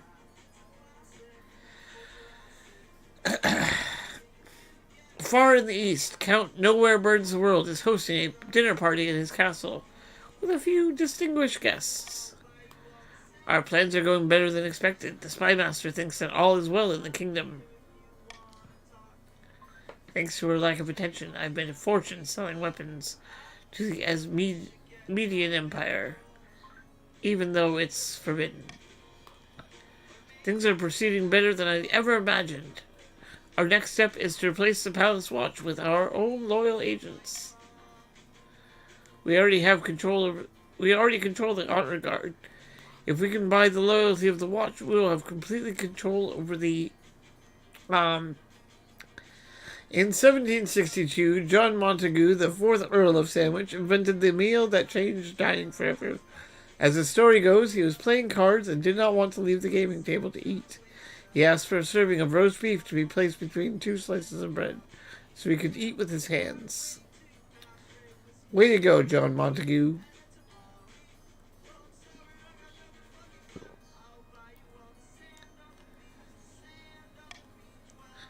Now, I'm going to point out the fact that even though y'all just be roasting the counts, they are winning right now. For the next stage of their scheme, the counts must lower the treasury to 1,500 or less in 2 seasons. Okay, so the counts no longer need to control stability. They need to drop my treasury from 1,700, so it's dangerously close already.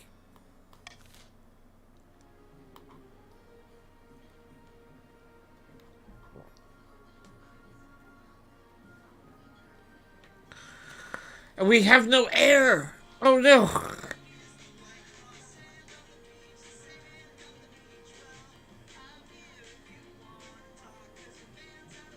Debt collection.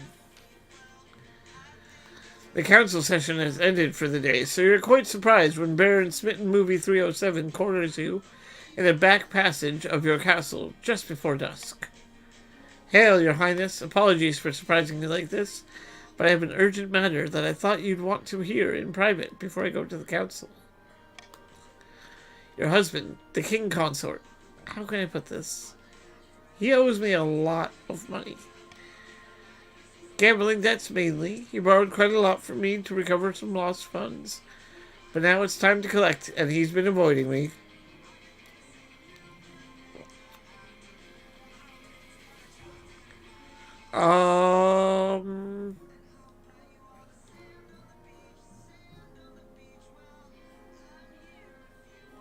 I don't want to...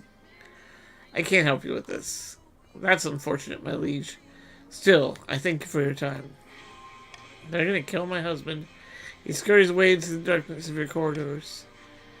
During council's next session, Baron Smitten Movie 307 levels the same accusation against Roland, only this time in public. At this stage, you're powerless to step in. A council vote will determine Roland's fate.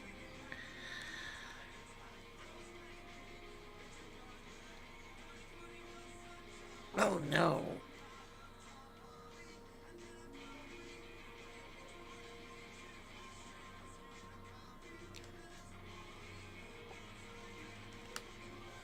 Oh no.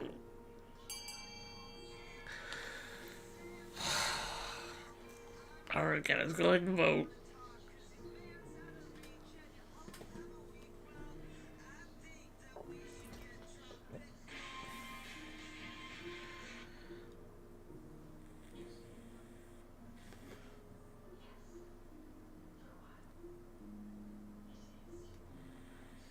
A is not an option this time. No! Blue Bear! You have to save me! Blue Bear! I'm not going to tell you how to vote, but save me!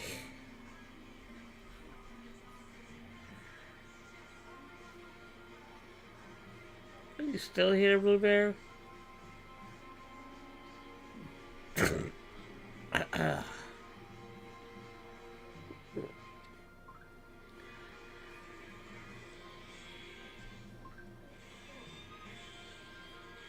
To find the votes? No, I would never.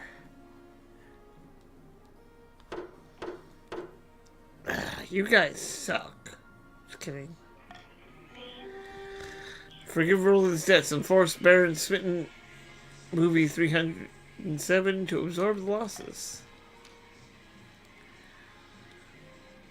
Oh, you guys. Oh, that took his wealth. What? This is a dangerous precedent, allowing the royal family to get away with things like this. They are not above the law. Though Baron Smitten Movie 307 shakes his fist and makes empty threats, you're satisfied that the matter is now settled.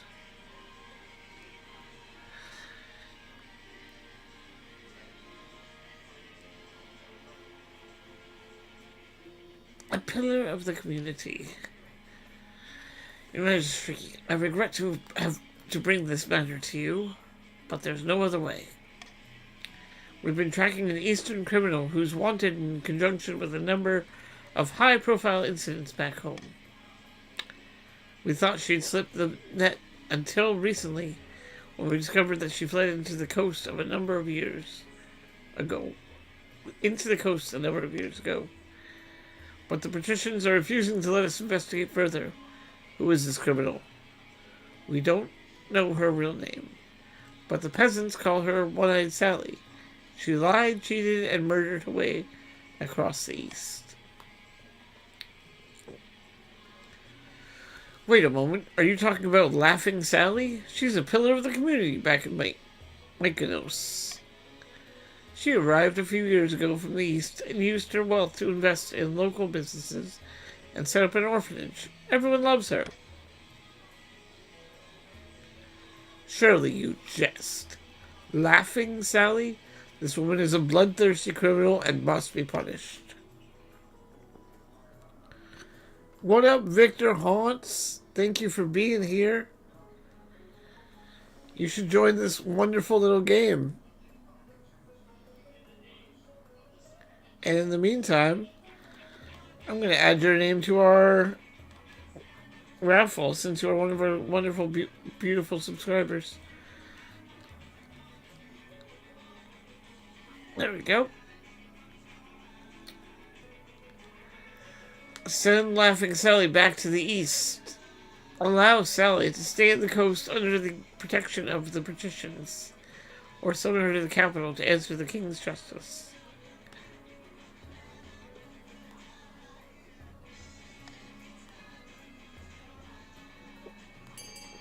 Alright, vote away, my friends.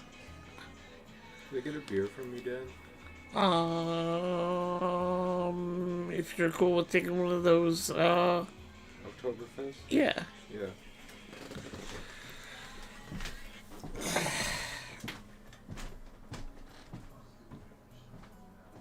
Ooh, that sounds disgusting.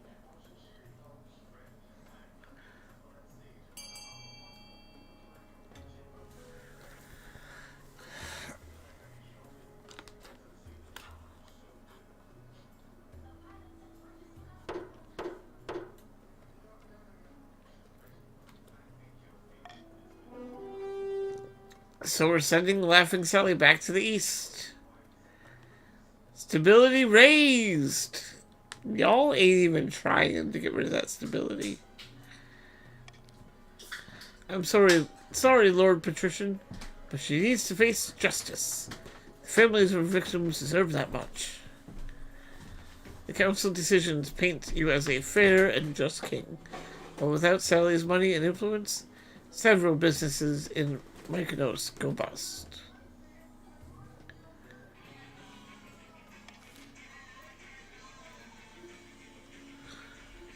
Okay, we're going to give it a quick little pause on the game, because now it is 10 o'clock, which means another giveaway.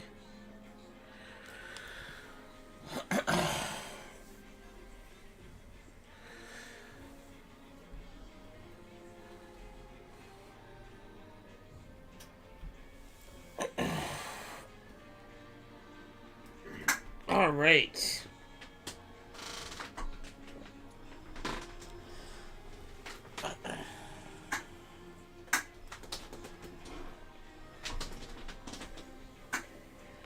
And also, I've been doing everyone a disservice because look who's here.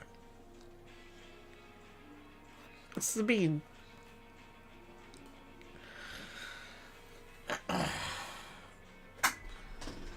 Alright, so... Bro, are you ready? Spin time? Pew!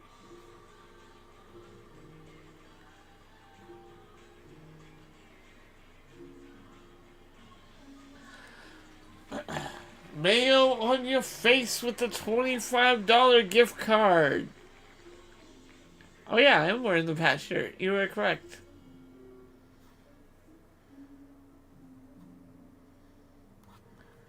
Hold the goods. I know. Look at that chunk.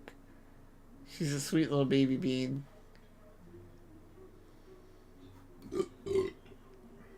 I completely forgot to turn on her little camera. I'm sorry.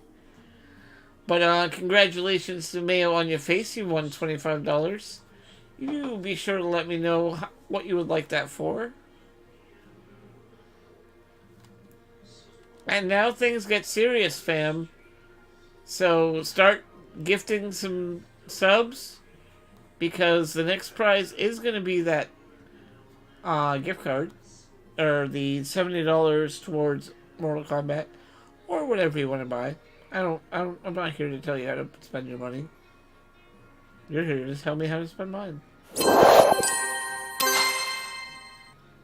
Brew camp's back on.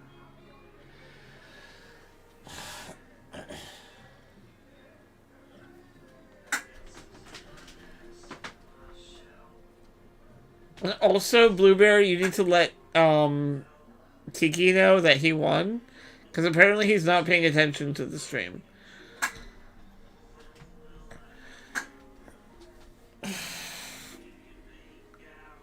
An invitation.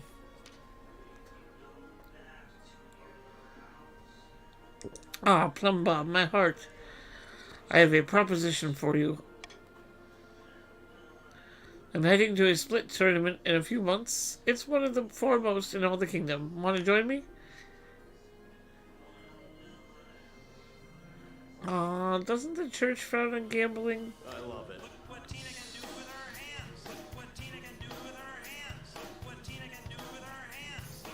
Thank you so much, Zabuza. And because Me Think So is not here right now,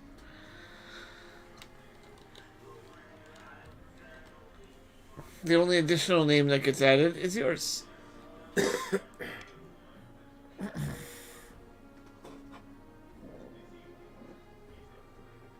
Excellent. I'll come and watch you play. Most pleasing. I'm looking forward to it. Excuse me. End of season. Alright, guys. We got another big auction coming up here. So make sure you know how much money you have. We'll run by that real quick. Okay, but what does he want the code for?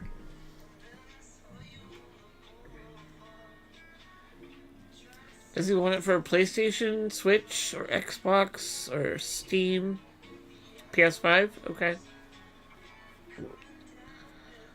Alright, so take note, guys, of your financials. And we're going to get into this voting right now.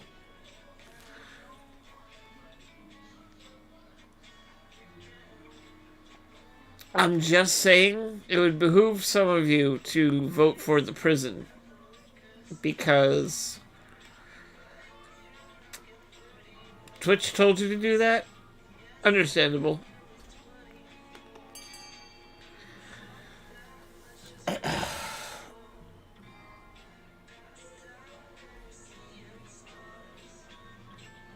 Zabuza's already on it.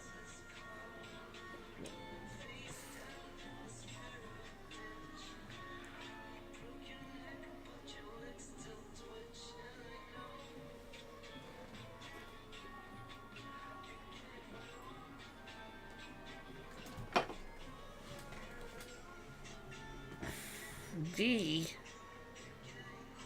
You're reducing No! No!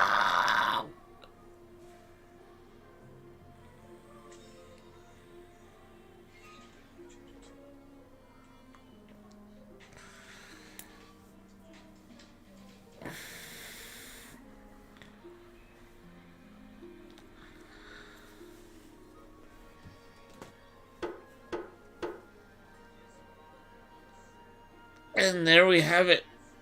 So we are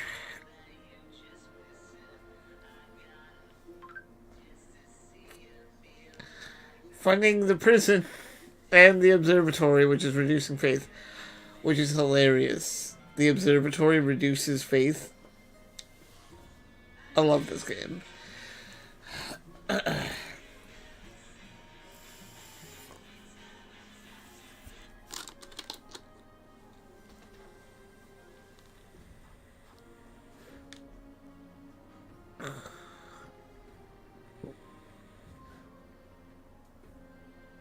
Okay.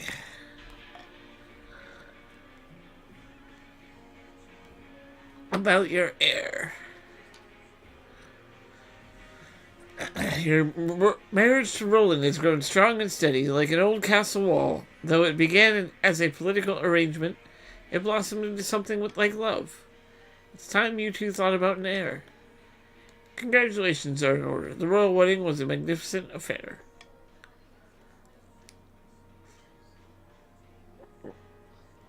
I'm very happy, thank you.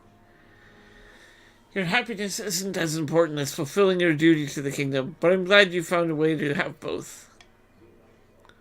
You've done well so far, but something's still missing. An heir. You need someone young, whose loyalty is assured. A child of your own would do the trick, even if they're a bastard, or the youngest of many cousins. Ugh.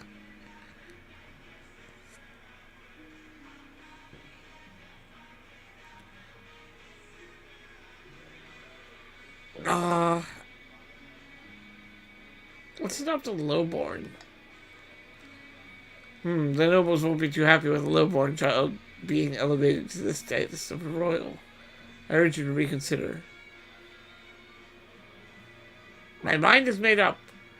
I'm sure history will remember you as a champion of the people, if it remembers you at all. I'll make the necessary arrangements.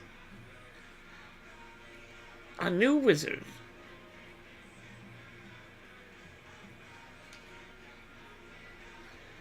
A new wizard has risen in the march, Your Majesty. It's Zabuza BZ, Gordia's former acolyte. He completed his apprenticeship in record time.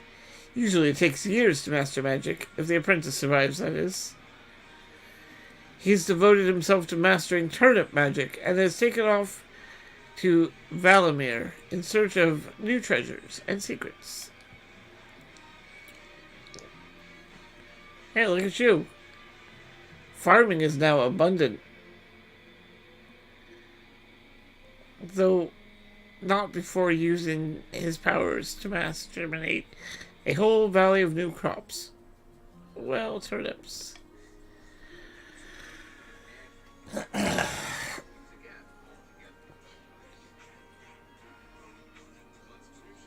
Can we get on that Y or... Yeah, we're gonna do that. As you will, Your Majesty.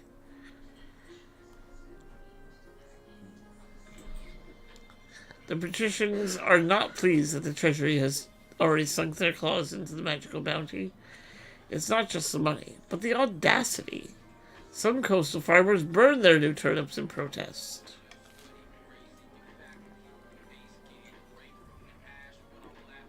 She's very cute right now.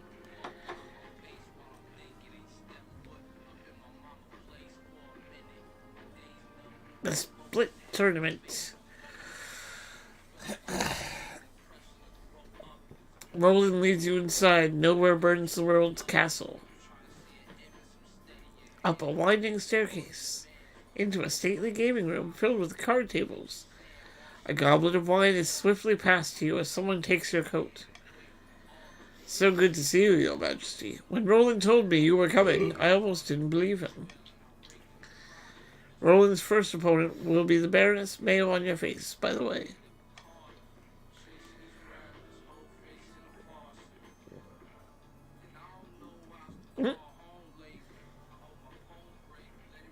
Roland will wipe the floor with that pretender. Roland gives you an appreciative smile. Nowhere Burn the World leads you to some benches near the edge of the room, where a number of other spectators are already sitting. Refreshments and footlongs, are handed around freely. I'm rooting for Baroness Mayo on your face. She hasn't lost a game since 947. Oh, hell's bells, Your Highness. I didn't expect to see you here. I'd like to learn more about the game. Well, you've come to the right place. I'm sorry you didn't get an invite sooner. We have to be a little careful, you know. The Church of the Ninth can be a little timid when it comes to gambling.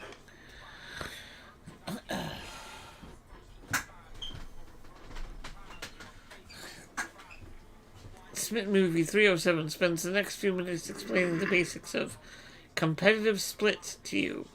Most of it goes over your head, until he's interrupted. How delightful. Take that, you bastard.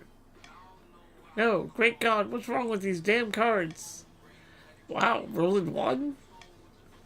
Well, that was unexpected. But there's no way he beats Lord Patrician Blue Bear 591 in the next round.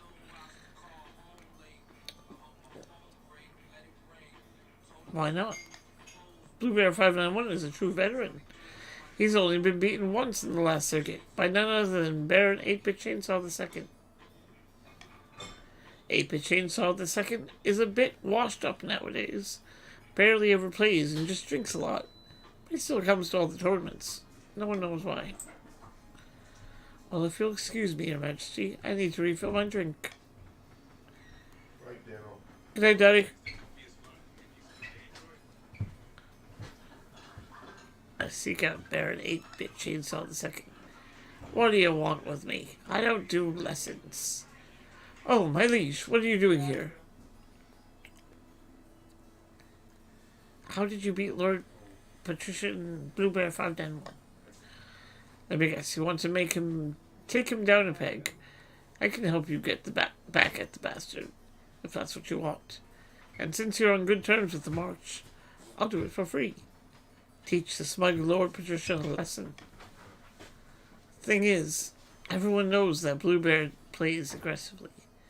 He'll bet high and bet quickly. Everyone loses because they try to outlast him.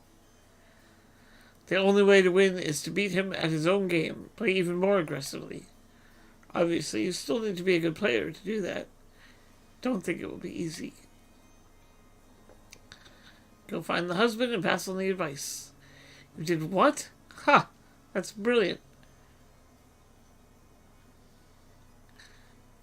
I can't wait to see the look on Blue Bear 591's face when I beat him. Thank you, Plum Bob. This means a lot. I should get going. My match is about to start. You find your seat near the next table, where Roland is setting up to play against Lord Patrician Blue Bear 591. Smitten Movie 307 joins you once again, his cup refilled. You don't think you can beat me, do you? We'll see soon enough. The game goes by in a blur.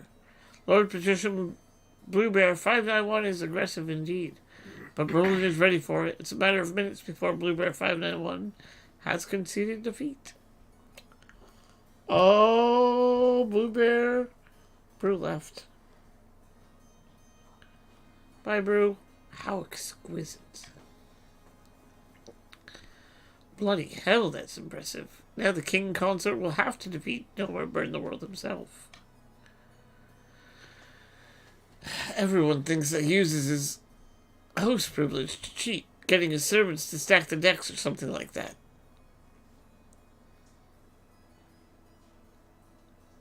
We're just going to watch. It's not long before Nowhere Burn the World arrives, the servants scurrying behind to make sure everything is ready. Are you ready to lose, Your Majesty? Lose? Why, you little... I'll mop the floor with you. The game gets off to a rip-roaring start. You have to fight the urge to bite your nails. Bide your time.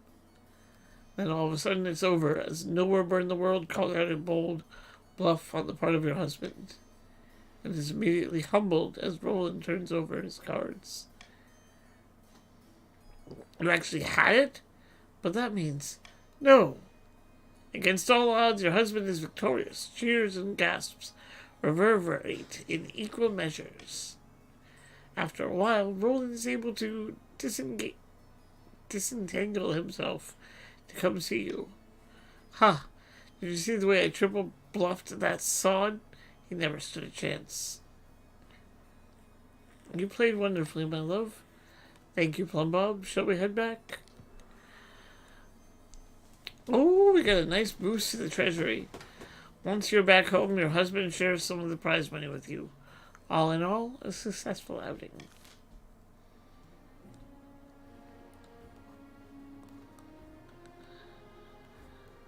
Alright, ending the season. In the darkest depths of an eastern forest, Count Nowhere Burn the World has gathered his fellow plotters around a mossy stone obelisk. The Palace Watch won't accept our bribes. The treasury's practically overflowing. They don't need our money. And I suppose they ran straight to the spy master to blab about it too. Damn our luck. Is this the end? The best investments are never profitable to begin with. We will bide our time and strike again when the king least expects it. The Count's aim is to lower the treasury to 1,500 or less. I already knew that.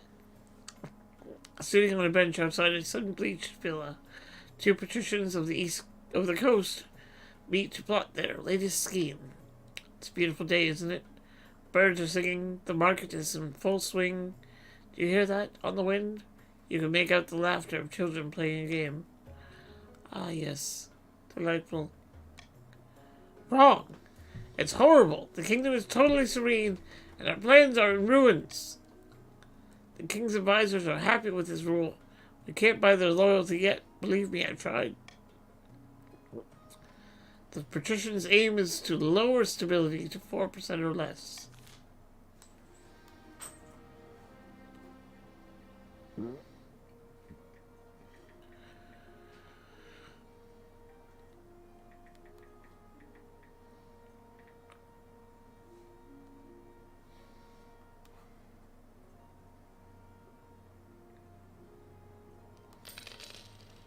There we go.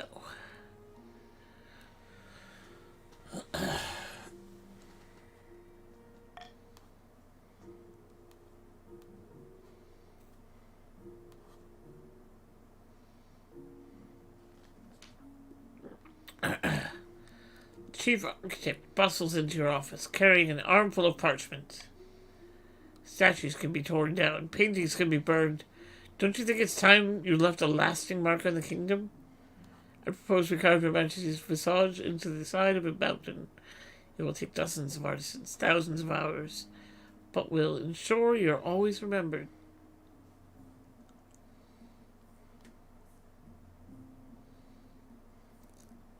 Just make sure you get my good side. Of course, Your Majesty. The grand tradition of all royal portraits and statues will make sure it's incredibly flattering. You call a vote to discuss this outrageous plan. A mountainside carved in your likeness will surely get people talking, but it'll take time and a lot of gold.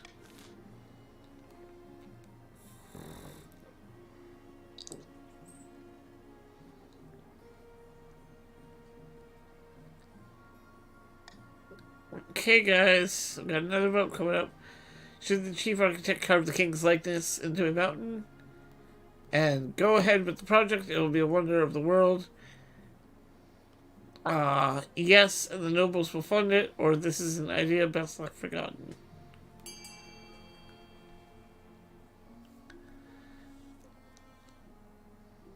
I'm not going to help anybody with the correct answer on this one.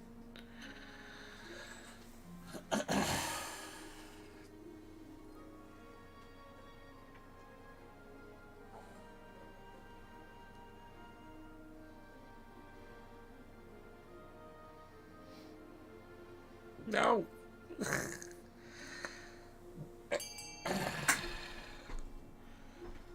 Any other votes before we continue?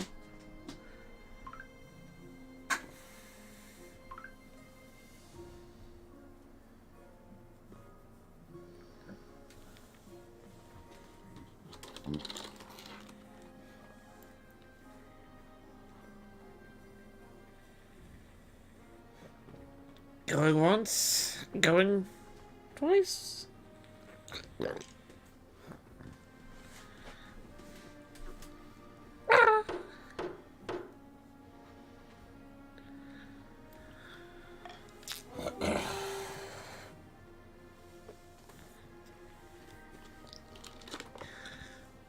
So the nobles shall fund.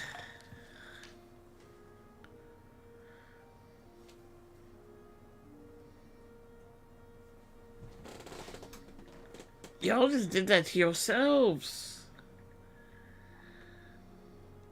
With the council's approval, it's an easy enough matter to demand a tithe from the nobles. It doesn't stop them grumbling, though.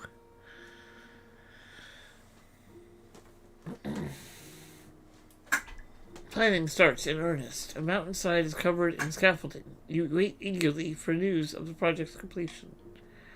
But the work is plagued by setbacks. The stone is harder to carve than anticipated. Storms knock down the scaffolds. A rock slide erases much of the work that has been done. Your Majesty, I have to admit that I may have bitten off more than I could chew. I'm sure it'll work out in the end, right? Yes. Yes, of course it will. As the weeks roll past, it becomes clear that the chief architect's grand ideas will take a lot longer to come to fruition. The Stone Maiden. Behold, your grace. Count nowhere burns the world pulls aside a tarpaulin to reveal a granite statue of Carol. The statue is impeccably detailed, its expression a frozen grimace. Sad sight, is it not? A gift for me? The sculptor's most talented. That's not a statue, is it? Astutely observed, your grace. This is all that reminds of my fellow Comte. Comte? It seems the Stone Maiden is abroad in the east. Is there a fairy tale of the Stone Maiden? Well, I know she's abroad. So...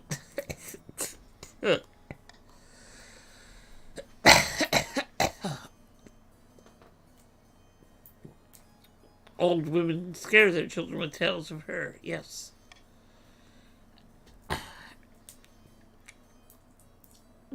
She is a walking statue with burning yellow eyes. All who meet her gaze are turned to stone. She sleeps for years at a time before waking and terrorizing the kingdom. She must have ambushed Carol on their latest walk in the cemetery. Please, your majesty, they must do something. Hire a wizard to take care of this. Send as an army to smash this thing to rubble. Tell everyone in the east to hide. Consult the fairy tales for a solution.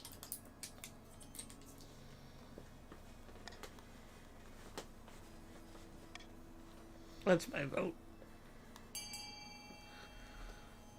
Alright, y'all. Do a vote.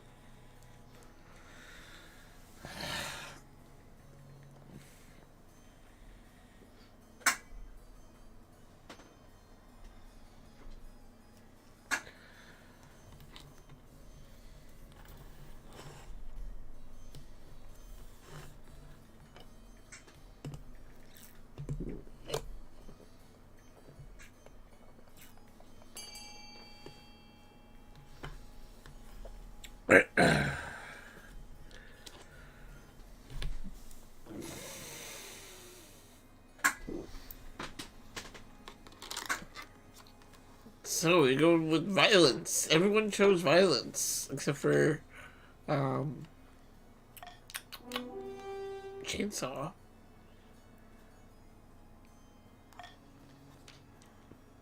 Eastern troops find the Stone Maiden waiting for them in a foggy swamp. Her eyes blazing through the swirling mist, she beckons. They raise their weapons and charge. Her deadly gaze sweeps across them, turning thousands of soldiers to stone in a second. Uh-oh. You should have seen this coming. You can't fight the Stone Maiden with an army. Oh, you're mad now? Okay. Stone Maiden, enraged, stalks east for weeks on end, turning thousands of peasants into twisted granite. This was bad, guys. You guys all made a horrible choice. Just kidding. Some Count's wealth has increased.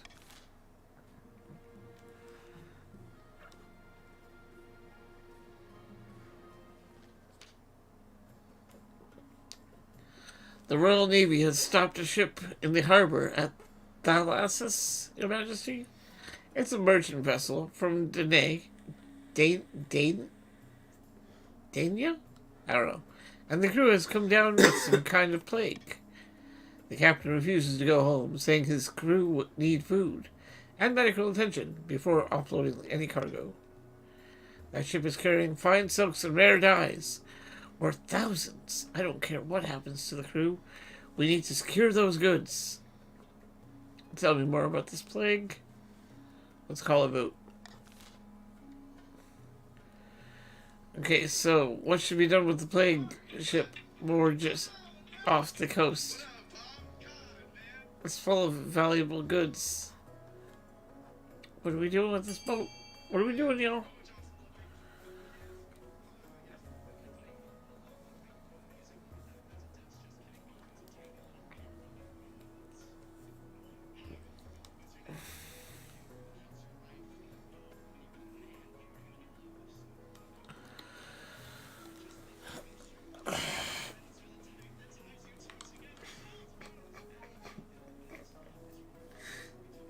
Making it out the ass crack with this one.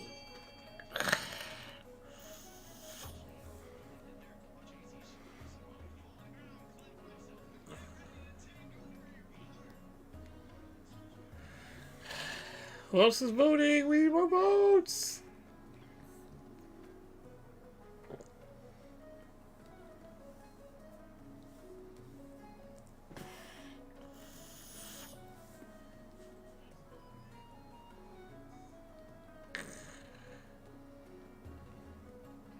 Chainsaw, you voting on this one?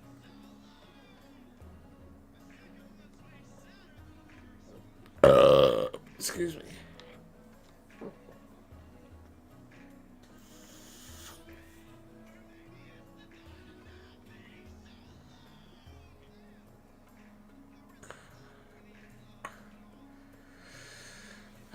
Chainsaw. We need your vote.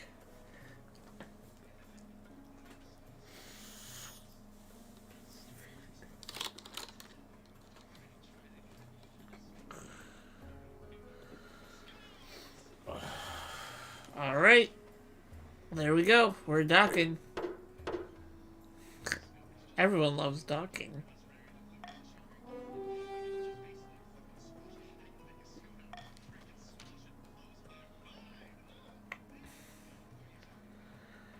The dyes and silks are carried into port, much to Lord Patrician Blue Bear 591's satisfaction. Now the crew are transferred to the town's physician care. Unfortunately, most of the crew perish, and the physician soon comes down with the creeping scourge, and it spreads and spreads, first along the coast and then across the whole kingdom. Y'all!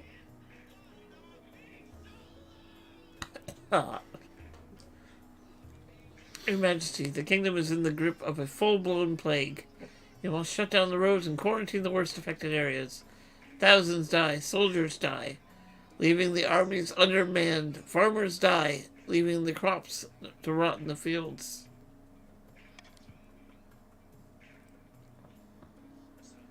Uh-oh. Stability drops. On the bright side, the plague kills people so swiftly that it burns itself out within 3 months, but it leaves the kingdom in a state of chaos and devastation.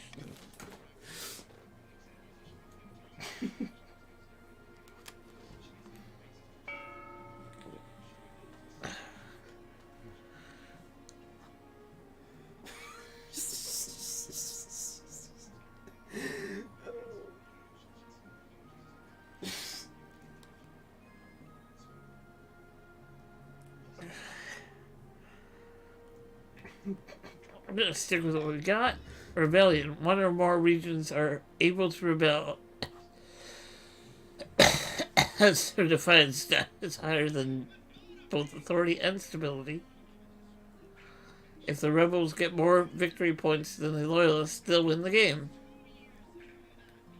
Okay, so actually that's going to be the counts. So Andrew, that's your team. If the rebels get more victory points than the loyalists, they win the game. If the loyalists get more victory points than the rebels, they'll put down the rebellion and continue the game. If multiple regions rebel and win, a vote between the two rebelling regions with the highest stats will determine the successor.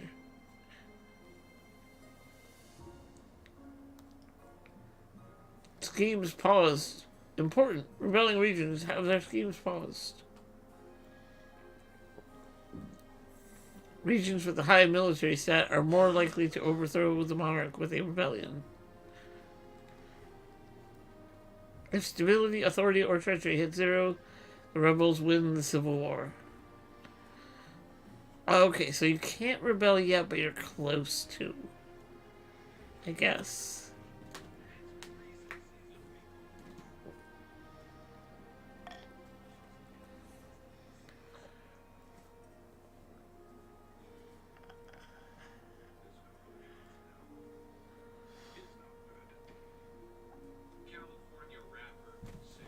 You voted to rebel.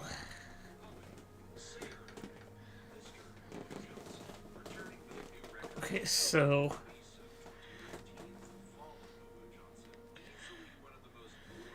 So I think if you put exclamation point rebel in chat, you can rebel if you want to, but you do have very low military, so be wary of that.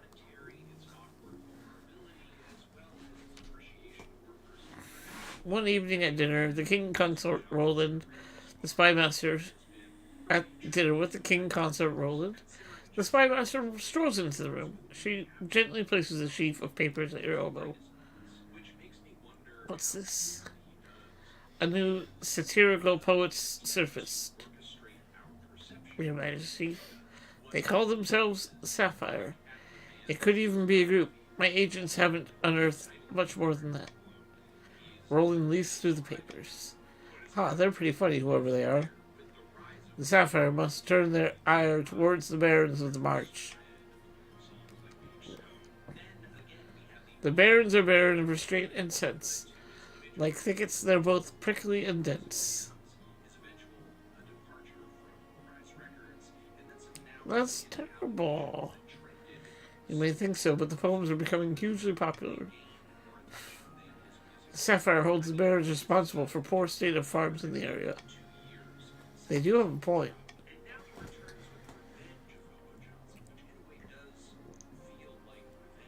If this carries on, the barons may pressure the crown to step in, or the people of the March may grow discontented. Investigated. Of course, I'll put more of my agents on the situation. Spy Master bows, leaving you and Roland to your dinner.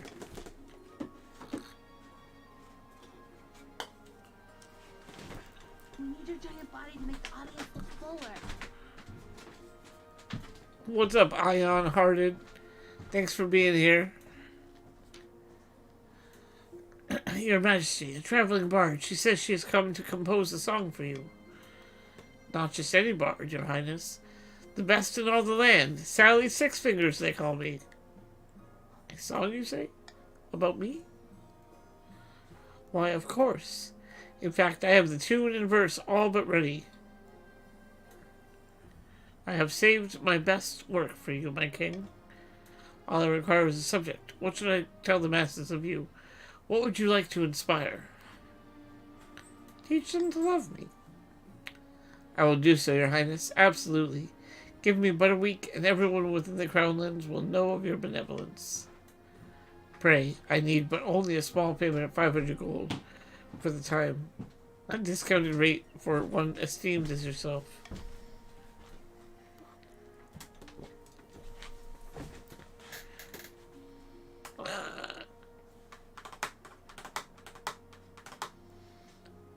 Very well, take your money. The bard nods enthusiastically and heads out to do your bidding. The song has the desired effect, with everyone praising your good nature. Yay! Arms shortage. Your esteemed highness, the situation on the coast is dire. the king's navy is in tatters. So few ships remain that I fear we lack the presence to patrol our trade routes. We must bolster our dwindling forces in the coast. Who knows what will happen to our people without protection? Okay, so what can be done to address the military downturn of the coast? Aww. Go for it, guys.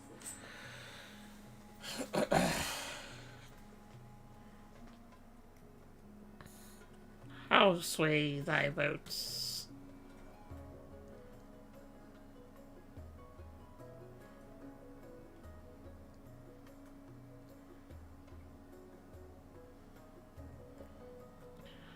Where are my voters at? Vote C. The coast has no need of sailors. Leave them be. You don't want a military? Anybody else voting?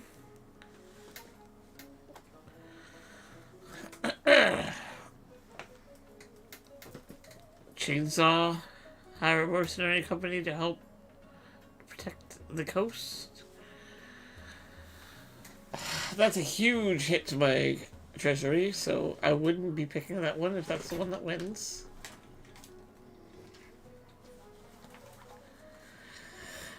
Any other votes before we close voting here, y'all?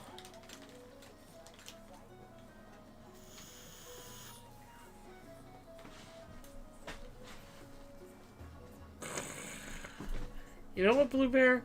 I should have closed voting when I had the chance.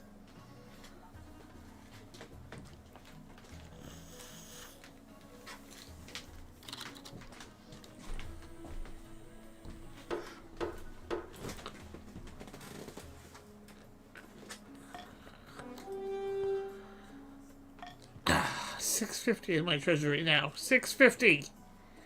Mercenaries. I'm not usually one to trust them, but I suppose it's better than nothing.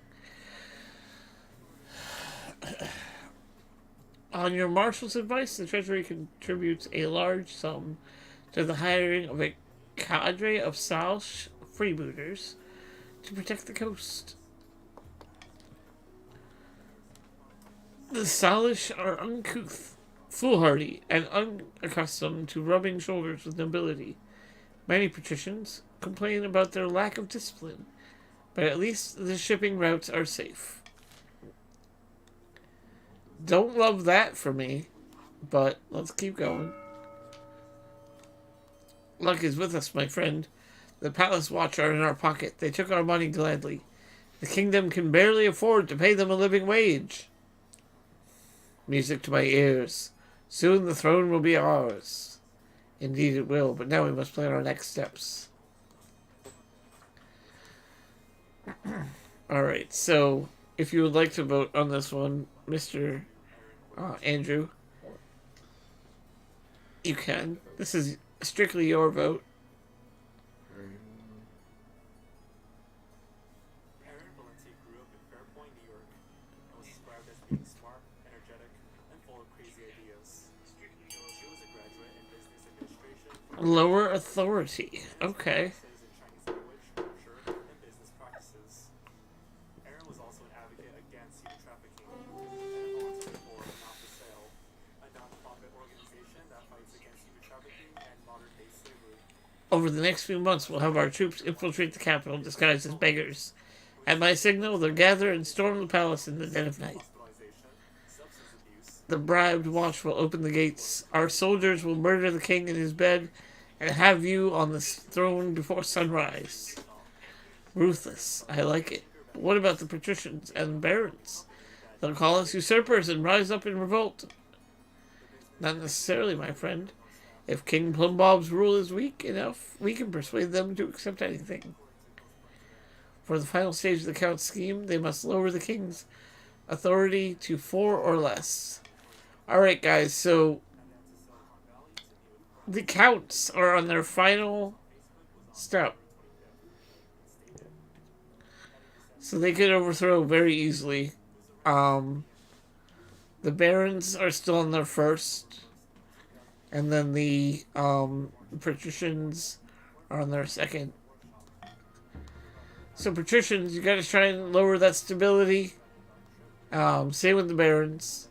And then our counts need to lower authority.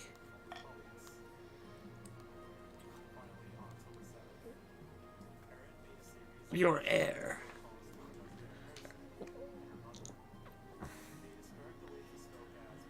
Your quest for an heir is finally complete. Ooh, I love a good found footage movie. I might have to check it out. Chainsaw, thank you for the recommendation. You stand before the council holding a small child in your arms. Should I die, I ask that my crown be passed down to... Okay, Zabuza. The council hall is filled with nervous silence. My adopted lowborn son, my adopted lowborn daughter.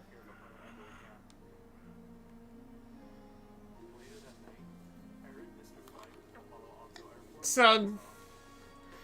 The silence continues, accepting a few stifled coughs. After the awkward pause has stretched out to over a minute, there's finally some sporadic applause.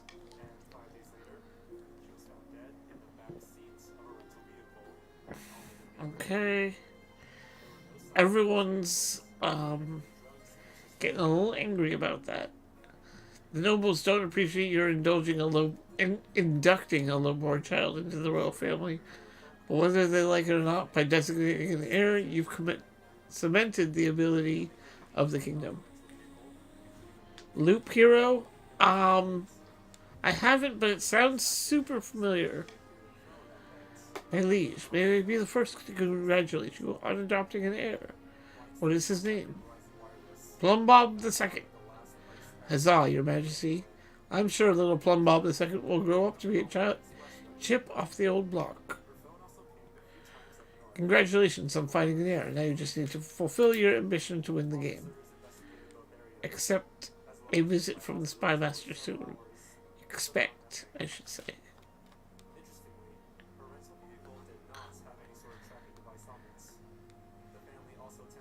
Seditious songs. Good afternoon, your majesty. I have news for you about the satirical poet, the Sapphire. The one who doesn't like the barons. Did it end up being a person or a whole group? Ugh, more poetry talk. A single person, your majesty. I've discovered his identity. There's no safe way to say it. Soft way to say it. It's Roland.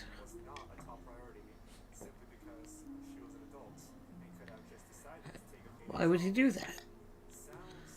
You should speak to him about this. You find Roland lounging in the garden.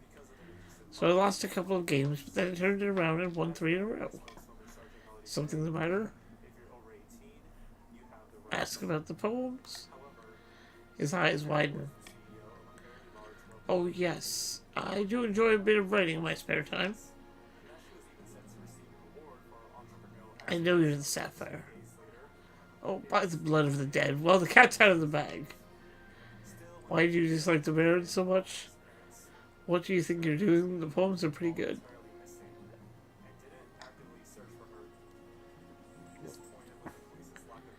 There's no need to talk like that. This is important. When I was younger, Baron Smitten Movie 307 was friends with my brother. But their friendship was shattered when they fell in love with the same person, a mere commoner. In the end, my brother won the peasant's affection, but it was a short-lived union. Not long after the wedding, my brother fell ill. He got weaker and weaker until one day I could never prove it, but I always suspected Baron Smitten Movie 307 of poisoning him. Yo, I'm gonna go downstairs. I'll still be on stream though, okay? Okie doke. Cool. After my brother's untimely death, I swore to expose the malice of barons whenever I could. Treacherous counts with tongues like forks will never be able to hide the corpses. I haven't finished that one yet. So it's a personal thing? But you have no proof. I'm sorry to hear that. Very much so. It means a lot to me.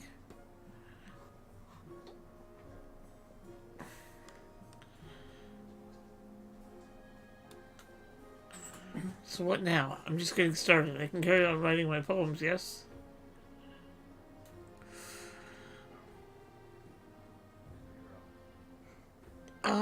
Can you write poems in my favor instead? I can do that, I suppose, but mark my words, you can't trust those barons.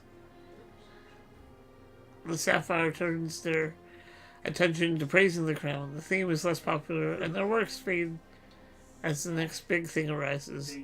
But at least the barons of the march relax.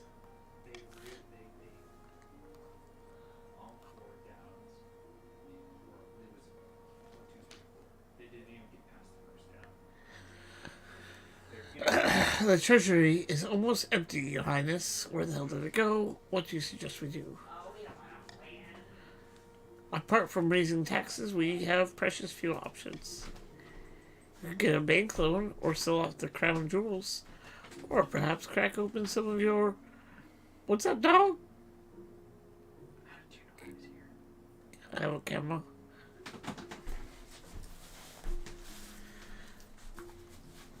Or perhaps crack open some of your predecessors' tombs. Most were buried with piles of gold, or so I've heard.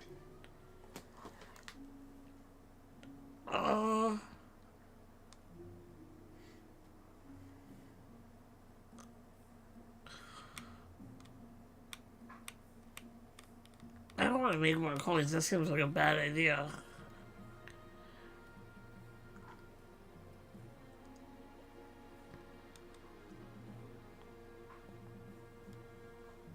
Time to crack open some tombs.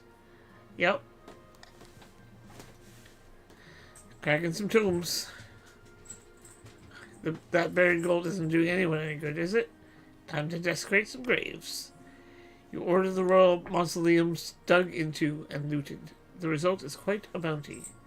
Gold masks. Heaps of coins. Precious jewels. Ew. Stability dropped to 6, but that's okay. Ooh, but everyone's big mad. Ooh, everyone can rebel now. Oh no. Except for the, patricians.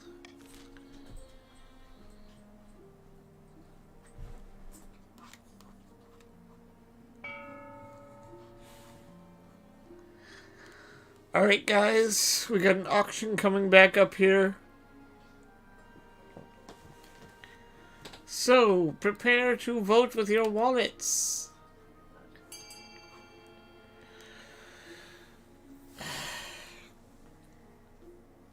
Remember, counts, you want to reduce that authority. And then barons and patricians, you want to reduce stability. Doesn't...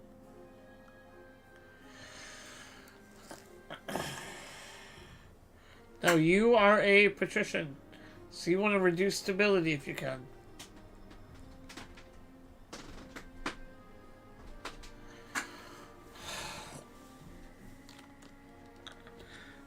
You got 0 gold. Oh no. Brew's back though.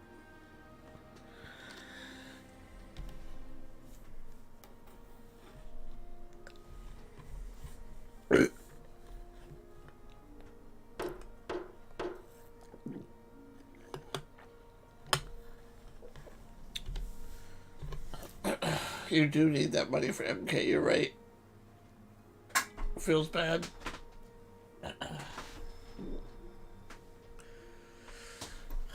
Alright, so no one bought anything.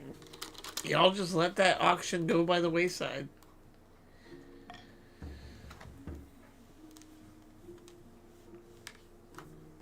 Is this extort your Twitch audience, the game? Yes. So the barons can do a little rebellion if they'd like, as can the counts. The patricians cannot. Their defiance would need to be higher.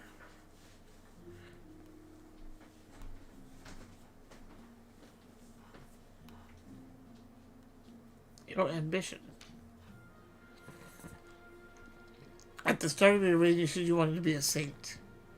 But so far, you've not convinced anyone. The kingdom's faith in the church is still distinctly underwhelming, Your Majesty.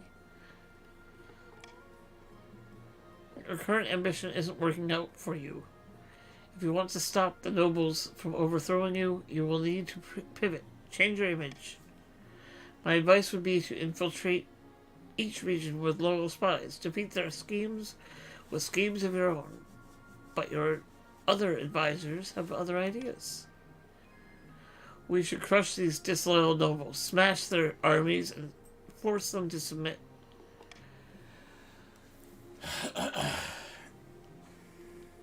The common folk are a sleeping giant that even the nobles are afraid to wake. If you become beloved by the peasants, the nobles won't dare overthrow you for fear of revolution. Here's another idea. Declare war on the Ashmadine Empire. The nobles will forget their schemes if you win.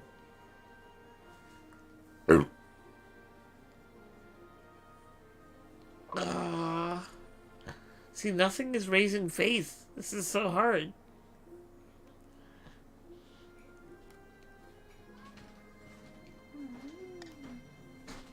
Wise decision, Your Majesty. I'll begin recruiting spies. We'll send them across this kingdom in the guise of traveling bards. But this will require fine touch. Your priority is to raise stability, the kingdom's stability, and overall trade as much as you can. And of course, there can't be open rebellion among the nobles. It really is an atheist nation. I didn't even try for that. I was like trying to be like, we should be religious. Printing press. Your Majesty, a blacksmith in the East has come up with some sort of printing contraption. Instead of relying on the painstaking effort of scribes, it produces 100 copies of text an hour. How remarkable. Yes, Your Majesty, isn't technology wonderful? Don't you see how dangerous this is? Books should stay in churches and in universities, or else commoners will start getting ideas.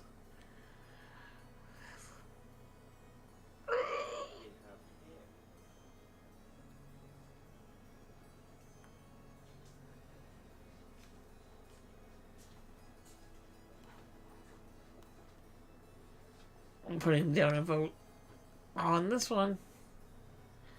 Okay, guys, go ahead and vote.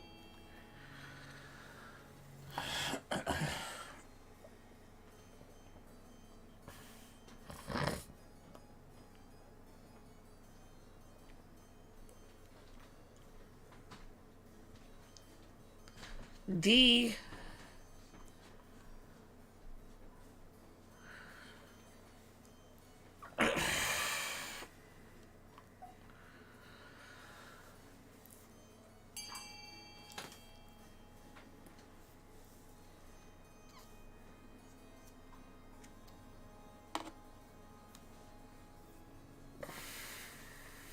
Any other votes before we continue?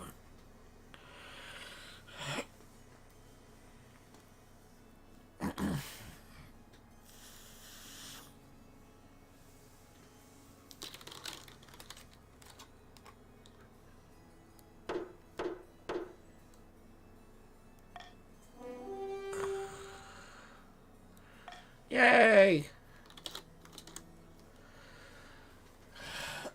Quail University will be proud to take stewardship of this marvelous new technology.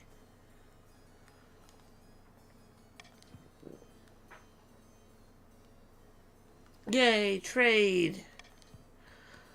Unfortunately, Quail University also publishes a few histories of the kingdom that don't paint the monarchy in a flattering light.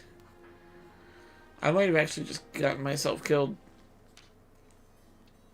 Your Majesty, last week a mysterious wanderer visited the Grand Bazaar we built in the East. She claimed to be from the distant cloaked city of Sarakhan, and she said she had a number of magical artifacts for sale. But wizard law forbids the unlicensed trade of magical items. Wizard law? What's that? A highly complex field that few understand except the wizards themselves. Your Grace. But on the matter of magic trade, it's most clear. I humbly request that the Council grant our Grand Bazaar a license so the East may benefit from the Wanderer's magic.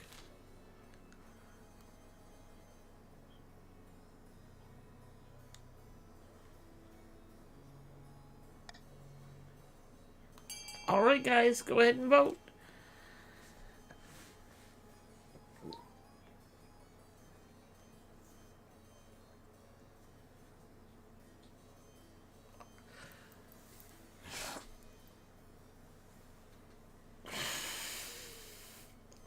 Hello, Brew.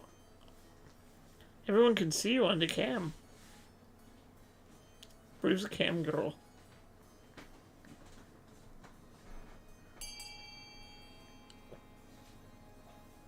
Chainsaw, would you like to vote?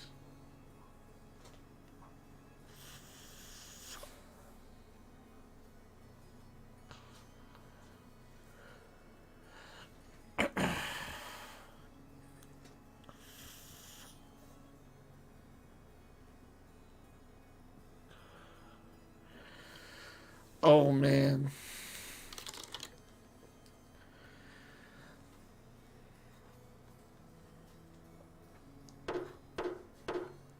Voting tied at 1. I'll take an audience. A few days later, the mysterious wanderer from Samarkand appears at court. She bows low, her jewelry clinking and clattering behind her. A wizened troll carries her goods. I am honored to be granted an audience with your majesty. I bring items of wonder that from the cloaked city of Samarkand, available at a most reasonable price. Show me the wondrous creations. Belforth! She claps her hands sharply, and the troll, presumably named Belforth, begins sorting through the sack of goods and showing off what's inside. First of all, I'll offer you a mechanical bird of my own designs. It can speak, though only in rhyme, and is capable of soaring through the skies like its flesh and blood counterpart. Neat! Belforth holds up a golden bird with the clockwork wings and a metal beak. I can talk, I can fly, it squawks. I'm an excellent buy. Next up, a spyglass that can peer into the future. Be careful when you use it, Your Majesty. You may not like what you see. Belforth holds up the spyglass. It looks battered, unremarkable, and very small in his giant hand. And finally, an orb recovered from the tomb of an ancient Atashi ruler Malik. It sends all those who look upon it into a drowsy, peaceful daze. Don't look too deep. You may fall asleep forever. Belforth raises the glowing orb over his head, and you feel your eyelids droop. Maybe just a little nap would do you some good. Then as the orb is stowed away once more, you pick up again.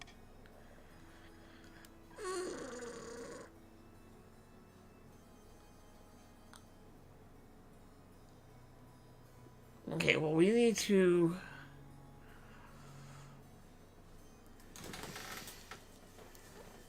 None of these options are very good. We're going to throw her in the dungeon.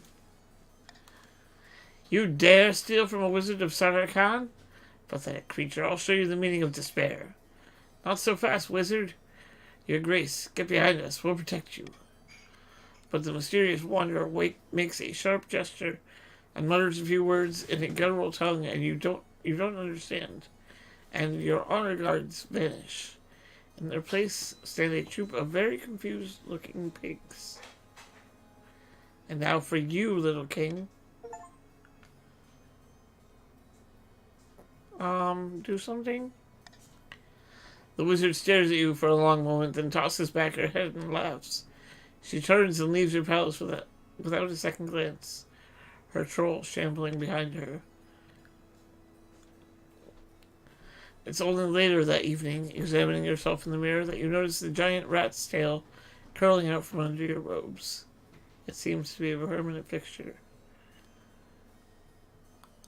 I'll have to drill a hole in my throne. Oh no!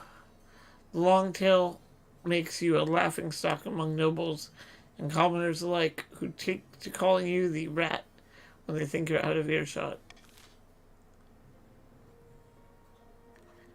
And I believe that's the game, guys, I think.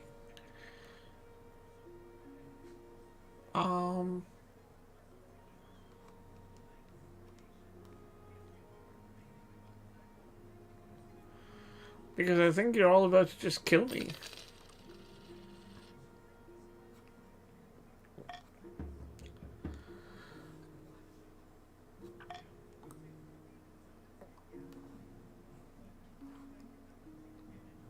A rude awakening.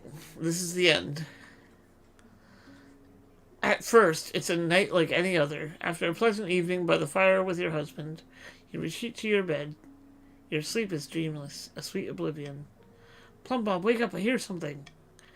It's well past midnight when your husband wakes you. You hear a scuffle somewhere on the lower floors of the palace. Some shouting, quickly silenced. Get behind me, I'll protect you.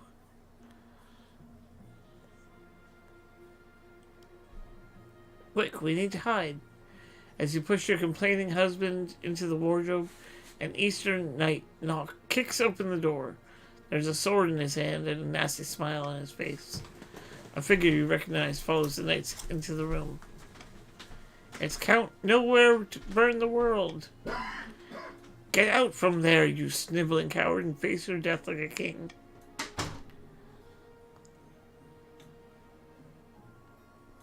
I'll see your head on a spike, you maniac. It's your head that'll be on a spike by sunrise, your grace. I hope you enjoy the view from the palace battlements. Where's my heir?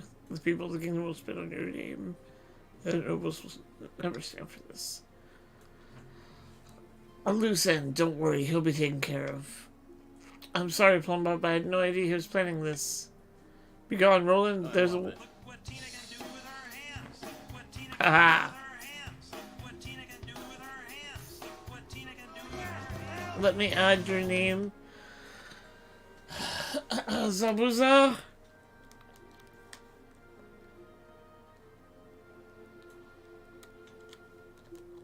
And then let's get back to the end of this game. Begone, Roland. There's a warm bed and a nice bottle of wine waiting for you in the Eastern Keep. Return there and leave your husband to his fate. No, I cannot stand aside and let you hurt my beloved. Very well then, if it has to be that. If that's the way it has to be. The Eastern Knight steps forward, sword swinging. There's a gruesome thud. Roland drops to the floor. Now take care of the king.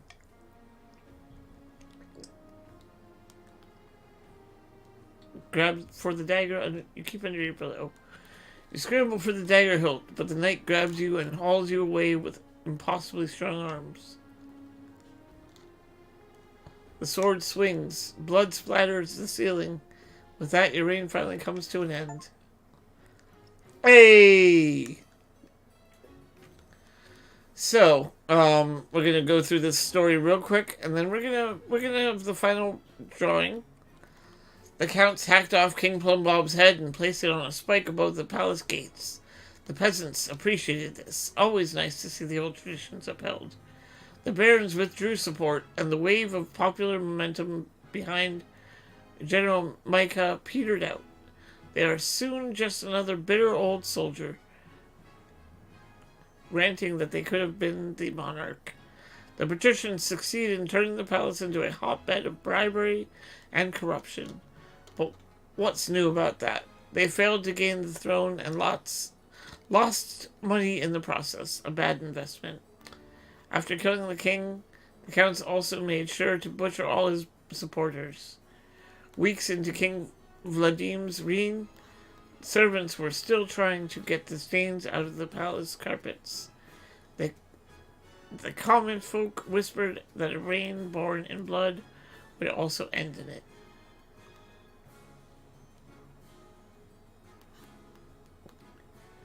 King Plumbob has been usurped. Ha ha! Nobles. The wealthiest noble is Mayo on your face, who was AFK the whole time. Poorest noble is Nowhere Burn the World. In the kingdom, Okay.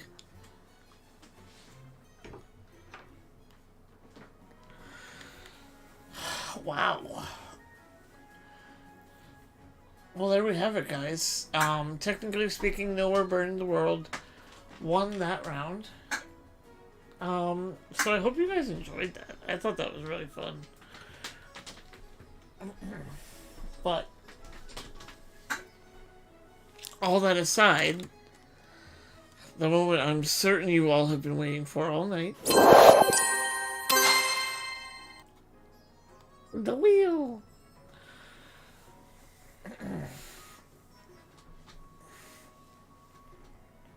This is the final drawing tonight, guys. If anyone wants to donate any more subs, feel free. It's your last chance.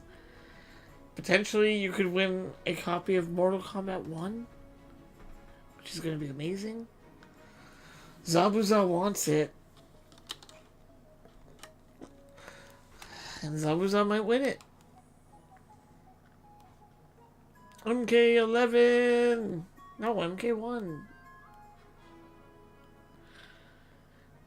Alright, guys. Last chance. As soon as the clock hits 11:10, we're spinning. Shuffle? Okay. Do a little shuffle. That's a good idea.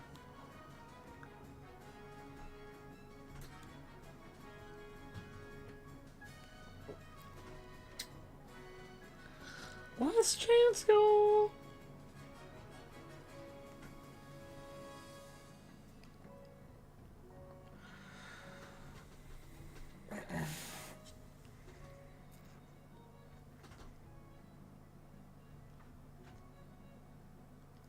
Oh, it's almost 11:10.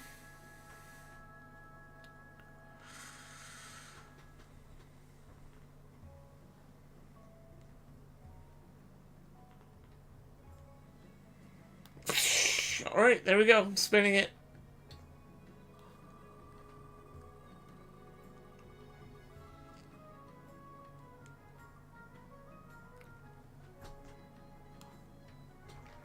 Oh! Big upset. Big upset. Zabuza is so mad. Congratulations, Blue Bear.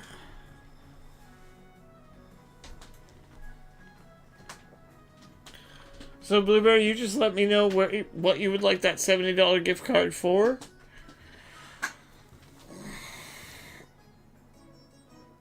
I know. It's amazing how that works. I'm so sorry.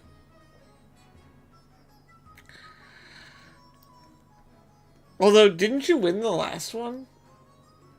I thought you did. Xbox gift cards. Wait, Zabuza, which one did you win? Because you've won a big prize at least once. I remember because my mom was very happy about it.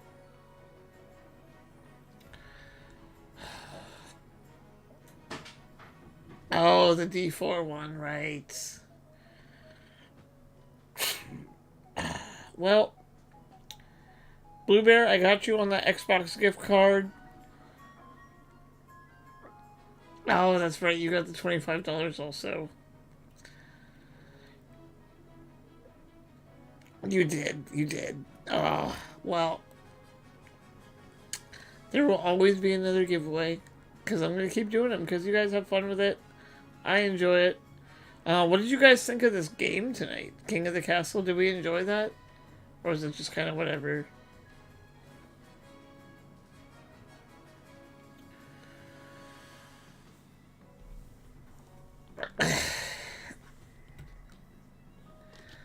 Yeah, it's alright, right?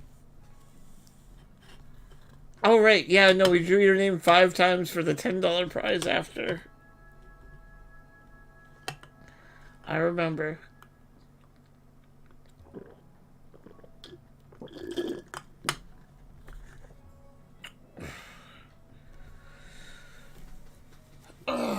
Well,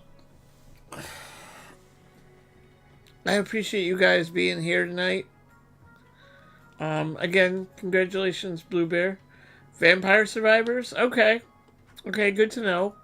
Yeah, that game's really fun. That game is really fun. I wish there was a way to play it together. I mean, we can. You know, we can. You guys can still vote on stuff in that. But this is... I enjoyed this. This would be way more fun with a lot more people and everyone knowing what they're doing. You're right, Zabu Zabu. You guys did vote on that one. I definitely remember that.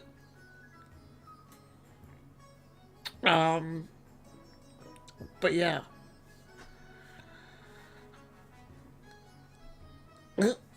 Yeah, it's a little bit tricky to understand. Well, like, that's why at the beginning of the game, you know how you picked your goal? So you have to get your goal, which those votes all impact. I might not have explained very well. And that's on me. My apologies. But we will play more soon. My new schedule officially starts this week, so I'm going to be doing a lot more streaming. And I hope you guys are looking forward to that, because I am. I fully intend on playing a lot more Fae Farm, which is just my addiction right now. Oh, Bruce doing a scritch. She's doing a scritch on cam.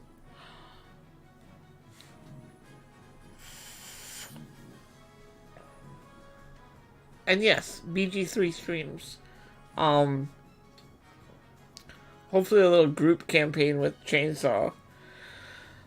And then if anyone else would like to join in that, I would love to have a set day of the week that maybe we could do a group BG3.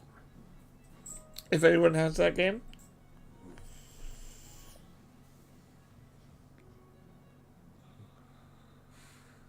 But anyways, thank you for the scritch to end our night, brew. You guys are all amazing. And again, the reason that I keep doing what I do.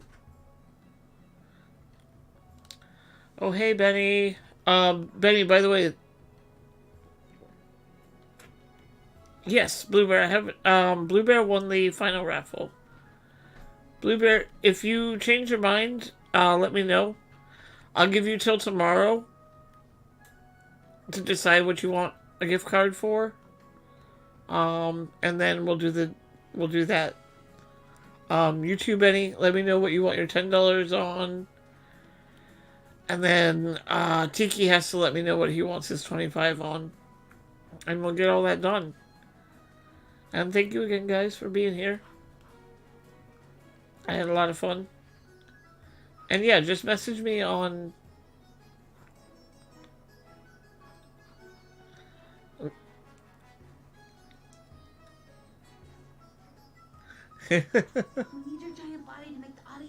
Oh, thank you so much for the follow there, Sabail. I appreciate that a lot. But anyways, you guys have a great night. And thank you for being here. Have a great night.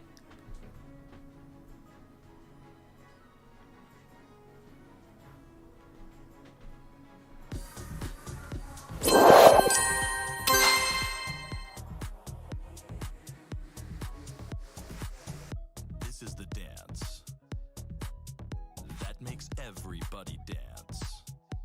It's called the peer pressure dance. This is how you do it. Listen closely. Keep your arms at your sides. If you have pockets, put your hands inside of them. Bend your knees to the beat and lightly bop your head. Try to find a delicate balance between not moving so much that you stand out, while also not standing completely still, which also makes you stand out. An expert at this dance will completely disappear, like a ninja, or Harry Potter when he puts on his invisibility cloak, or your neighbor's cat that you ran over last week. I'm sorry, Mrs. Pemberton, I don't know where your cat is, I swear. If someone at the party makes eye contact with you, smile and slightly exaggerate your movements. Oh yeah, you love this song. As soon as they look away, go back.